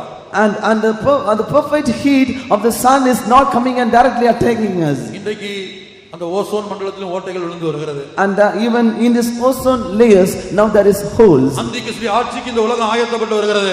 This world is preparing for the reign of Antichrist. உங்களுக்கு எத்தனையோ வல்லமைகள் உங்களோடு போராடி கொண்டிருக்கலாம். Many powers may be striving against you. பாவத்தின் வல்லமை, Power of sin, மாம்சத்தின் வல்லமை, power of flesh, உலகத்தின் வல்லமை, power of the world, வியாதியின் வல்லமை. power of sickness. இங்கே பலரும் வியாதியோடு கடந்து வந்திருக்கிறீர்கள். Today many of you have come with sickness. Sugar வியாதியோடு பலர் இருக்கலாம். With sugar disease you may be here. Ulcer வியாதியோடு பலர் வந்திருக்கலாம். With ulcer disease you would have come. சில குறிக்கப்பட்ட வியாதிகள் வருடக்கணக்காக உங்களுக்கு காணப்படலாம். Some certain sickness may be abiding in your life for so many years. Asthma வியாதியால நீங்கள் கஷ்டப்பட்டு வரலாம். Something attacked by asthma disease. மருத்துவர்களால் கைவிடப்பட்ட எந்த வியாதியோடு நீங்கள் இருந்தாலும் You may be found here forsaken by doctors for any cause of sickness. இதோ பூரண வடிவிலிருந்து சீயோனிலிருந்து தேவன் பிரகாசிக்கிறார். Behold, out of Zion, perfection of beauty, God is shining. இதுவரை நம்மோடு போராடி கொண்டிருந்த சகல வல்லமைகளையும் சுட்டரிக்க கூடிய ஒரு பிரகாசம் சீயோனிலிருந்து புறப்பட்டு வருகிறது. Behold, out of Zion, a brightness shining is coming and falling in a life which is able to bear whatever powers striving against your life. முழங்காலில் நிற்க முடிந்தவர்கள், those who are able to stand in knees முழங்காலில் நின்று கண்களை மூடி நீங்கள் ஆவிக்குரிய கண்களை விசுவாச கண்களால் பாருங்கள். and being kneeled down, opening our inner spiritual eyes, you see. ஒரு சூரியனுடைய பிரகாசத்துக்கு And for the brightness of a sun, நமக்குள்ள ஒரு தாக்கத்தை உண்டாக்க கூடுமானால் it is able to bring forth an attack of heatness. இன்றைக்கு சூரியனில் உண்டாகிற மாற்றத்தின் நிமித்தமாக பல்வேறு கொள்ளை நோய்கள் உண்டாவதாக சொல்லுகிறார்கள். And today, due to the various kinds of changes in the surface of sun, many pestilence are coming. சூரியனில் எவ்வளவோ மனிதனுடைய சரீரத்தில் ஆரோக்கியத்தை கொடுக்கக்கூடிய வைட்டமின் காணப்படுகிறது. And that is certain vitamins which are becoming from the sun rays. கர்த்தருடைய பரிசுத்த நாமத்துக்கு உண்டாகட்டும். Glory be to the holy name of ஒரு God. சூரிய பிரகாசத்துக்கு இதெல்லாம் கூடுமானால், தேவனால் படைத்த அந்த சூரிய பிரகாசத்துக்கு இதெல்லாம் இருக்குமானால், And if the sun has all this capability which was being created by God, இந்த கடைசி நாள் கூட்டத்திலே சீயோனை நாங்கள் உயர்த்துகிறோம். in this final day we are exalting Zion. அண்ட சராசரங்களை படைத்த தேவன், God who created complete universe, விரும்பி விரும்பி இச்சித்து வாசம் பண்ணும்படியாய் தெரிந்தெடுத்த சீயோன், this Zion which God desired, lusted and chosen it as a habitation. அந்த சீயோனிலிருந்து ஒரு வல்லமை புறப்பட்டு வருகிறது. Behold, a power is proceeding out of this Zion. அந்த சீயோனிலிருந்து ஒரு செங்கோல் புறப்பட்டு வருகிறது. A scepter is coming out of Zion. அந்த சீயோனிலிருந்து ஒரு விடுதலை புறப்பட்டு வருகிறது. A deliverance is coming out of Zion. எத்தனையோ காரியங்கள்ல விடுதலை இல்லாமல் தோல்வியோடு தவித்த தேவனுடைய பிள்ளையே, Child of God who is found in failures, not able to get deliverance in your life. இதோ இன்றைய தினத்திலே சீயோனிலிருந்து புறப்பட்டு வருகிற பிரகாசம் உன்னை விடுவிக்கிறது. Behold, the brightness shining coming out of Zion is delivering you. சீயோனின் பிரகாசம் உங்கள் மேல் இறங்குகிறது. Behold, the brightness of Zion is descending right upon you. உங்கள் ஜீவியத்திலே திருப்புமுனையின் நாளாக இந்த நாள் அமையத்தான் போகிறது. This life, this day is to be a turning point in your life. இருதயத்திலே ஜெபத்தோடு காத்திருங்கள். You open your heart and wait. அந்த சீயோனின் பிரகாசம் எனக்குள்ள இறங்கட்டும். Oh Lord, let the shining of Zion come upon me. நீங்க தேவனுடைய பிள்ளையா இருந்தாலும், You may be a child of God, விசுவாசியா இருந்தாலும், maybe a believer. உங்களுக்கு ஏதாவது ஆசீர்வாதம் தேவையானால், If you need some blessing, அது உலக பிரகாரமான ஆசீர்வாதமா இருக்கட்டும், something a worldly blessing ஆவிக்குரிய ஆசீர்வாதமா or இருக்கட்டும், a spiritual blessing, எந்த ஆசீர்வாதமும் புறப்பட்டு வரக்கூடிய இடம் சீயோன். Zion is a place from which any kind of blessing is coming out. கர்த்தர் சீயோனிலிருந்து உன்னை ஆசீர்வதிக்கிறார். God is blessing you out of Zion. சிறையிருப்பிலே வருடக்கணக்காய் காணப்படுகிற தேவனுடைய பிள்ளையே, Oh child of God who is found in captivity for so many years. தோல்வியோடு ஜெயத்துக்காக தவித்துக் கொண்டிருக்கிற தேவனுடைய பிள்ளையே, Oh child of God who is found in failures, waiting for victory in your life. குடும்பத்திலே பிசாசின் போராட்டம், மந்திரவாதம், பில்லி சூனியம், செய்வினைகள் என்று அங்கலாய்த்துக் கொண்டிருக்கிற தேவனுடைய பிள்ளையே, Dear child of God who is found with much agony due to the evil powers of Satan, witchcraft, enchantments, magicians, things in your life. என்னுடைய வாழ்க்கையில எல்லாம் எதிரடியாய் சம்பவிக்கிறதே, ஒன்று ஆசீர்வாதம் இல்லையே. Oh Lord, all things are happening contrary in my life, nothing is blessing in my life. இதோ அப்படி சொல்லிக் கொண்டிருக்கிற ஒவ்வொருவரையும் நோக்கி கர்த்தர் சீயோனிலிருந்து உனக்கு என்ன ஆசீர்வாதம் தேவையோ அந்த ஆசீர்வாதத்தை இப்போது அனுப்புகிறார். Upon each and every child of God who is saying in this manner out of Zion, upon you child of God, God is sending that blessing. ஏனென்றால் இங்க வந்திருக்க எல்லாருக்கும் ஒரே ஆசீர்வாதம் அல்ல. Because everybody will not receive the same kind of blessing. உலக பிரகாரமாக ஆவிக்குரிய பிரகாரமாக ஒவ்வொருத்தருடைய தேவைகள் வித்தியாசப்படுகிறது. Because the necessity need of each person difference in a value sense and in spiritual sense. உங்களுக்கு என்ன வேண்டும்? What do you need? தேவ சமூகத்திலே வாயை திறந்து சொல்லிக் கொண்டிருங்கள். In the God's presence, open your mouth and say those things. ஆவிக்குரிய பிரகாரமாக பரிசுத்தம் வேண்டுமா? In spiritual life, do you need holiness? இயேசுவின் பரிசுத்தம் வேண்டுமா? Do you need the holiness of Jesus? இயேசுவை போல தேவ சித்தம் செய்ய வேண்டுமா?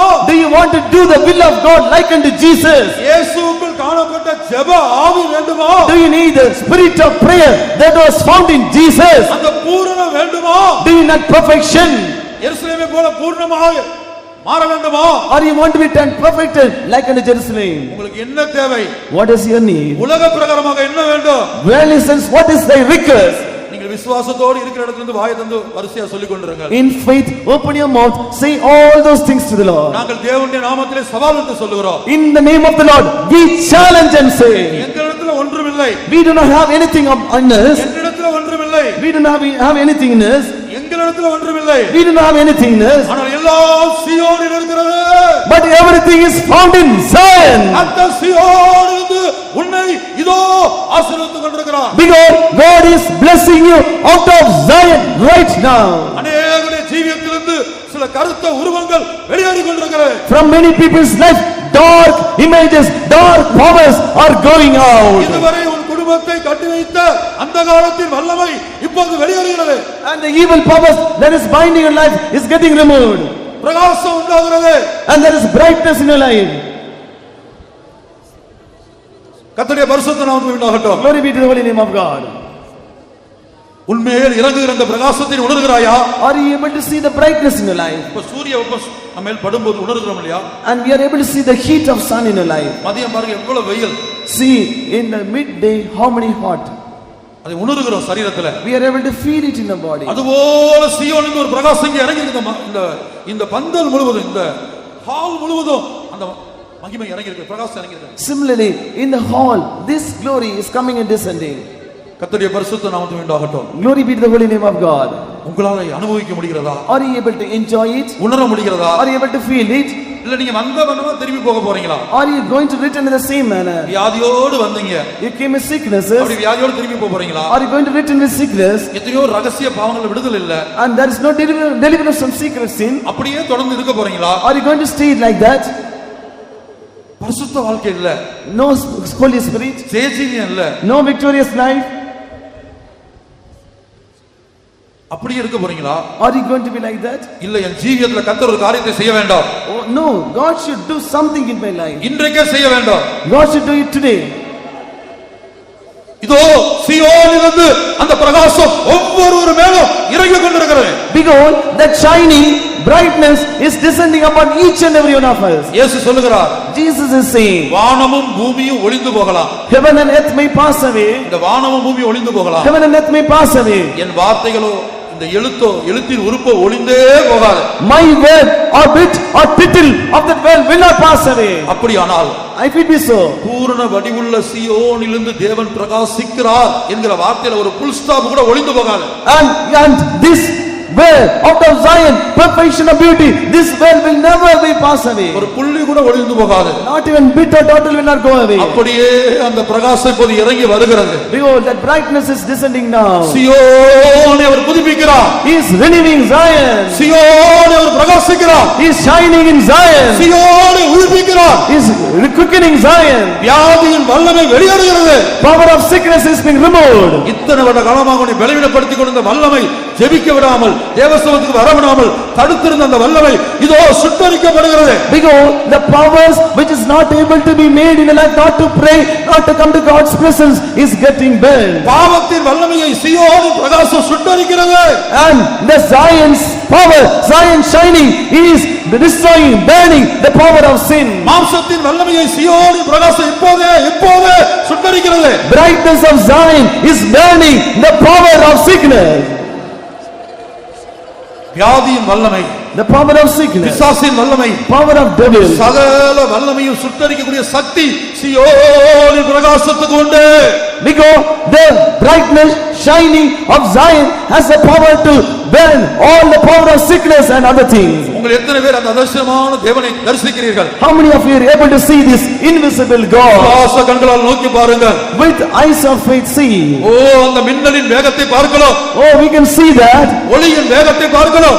Then the speed of light, பயங்கர வேகத்தோடு with high speed, சீயோனின் பிரகாசம் உன் ஆவிக்குள் பிரவேசிக்கிறது. because the shining of Zion is entering into your spirit. உன்னுடைய ஆத்மாவுக்குள் அந்த பிரகாசம் பிரவேசிக்கிறது. The brightness is entering into your soul. உன் சரீரத்திலும் சரீரத்தின் அவயவங்களிலும் அந்த பிரகாசம் பிரவேசிக்கிறது. That brightness is entering into your body and the members of your body. கண்களின் இச்சை, Lust of eyes, அந்த கண்களுக்குள்ள சீயோனின் பிரகாசம் பிரவேசிக்கிறது. and into your eyes this shining of Zion is entering. அநேக வாலிபர்களுக்கு அந்த கண்களின் இச்சையிலிருந்து ஒரு விடுதலை எப்போதே கொடுக்கிறது. It is giving for deliverance unto many youth from this lust of eyes, மாம்சத்தின் இச்சை, lust of flesh. மொத்த சரீரத்தில் அந்த சீயோனின் பிரகாசம் பிரவேசிக்கிறது. In complete body the brightness of Zion is entering. விசுவாசித்து ஒப்பு கொடுத்து கொண்டே இருப்பாயாக. You believe and surrender. இதோ நீ விடுவிக்கப்படுகிறாய். Oh, you have been delivered, இதோ நீ you சுகமாக்கப்படுகிறாய். have been healed, இதோ இந்த கட்டுகள் அவிழ்க்கப்படுகிறது. your bindings have been broken, உனக்கு விரோதமாய் உன் குடும்பத்துக்கு விரோதமாய் போராடி கொண்டிருக்கும் சகல பிசாசின் வல்லமைகளையும் and against your family and against your life all the evil demonic powers. சுட்டரிக்கக்கூடிய ஒரு பெரிய பிரகாசம் உன்மேல் இப்போது இறங்கி இருக்கிறது. Because upon you that burning shining brightness is descending. கர்த்தருடைய பரிசுத்த நாமத்துக்கு மகிமை உண்டாகட்டும். Glory be unto the holy name of அந்த God. பிரகாசத்துக்கு நாம் இடம் கொடுப்போமாக. Let us give room for the brightness. அதை விசுவாசிப்போமாக. Let us believe that. வாயைத் திறந்து கேளுங்கள். Open your mouth and ask. சிலர் மேல் அந்த பிரகாசம் இப்போது இறங்கி இருக்கிறது. Now it said that brightness has come upon certain people. சிலர் மேல் அந்த பிரகாசம் இப்போதே இறங்கி இருக்கிறது. Now it said that brightness has descended upon certain people. சிலர் மௌனமாக இருக்கிறார்கள். Some are silent. வெகு சிலர் மாத்திரம் அப்படி இருக்கிறார்கள். Only few of those are like that. இதோ அவர்கள் மேலும் அந்த பிரகாசம் வந்து இறங்குகிறது. Because upon those people also brightness is coming and descending. நல்லோர் மேலும் தீயோர் மேலும். Upon good and evil. பிதாவின் சுபாவம் என்ன? What is the character of the Father? யாவர் மேல் அவர் சூரியனை உதிக்க பண்ணுகிறார். He is making the sun to rise upon everyone, மழையை பெய்ய பண்ணுகிறார். making the rain to fall. இதோ அந்த தேவன் எந்த வித்தியாசமும் இல்லாமல், Because that God without any partiality, நாம் யாவர் மேல் அந்த பிரகாசத்தை அனுப்புகிறார். upon everyone he is sending for that brightness. வானாமானியா இமாம் ரவானியா ஷிமானியா இமாம் ரவானியா. அநேக தேவ ஊழியர்கள் மேல், Upon many servants of God, சீயோனில் அந்த பிரகாசம் இறங்குவதை காண்கிறேன். I could see the brightness coming and descending upon them.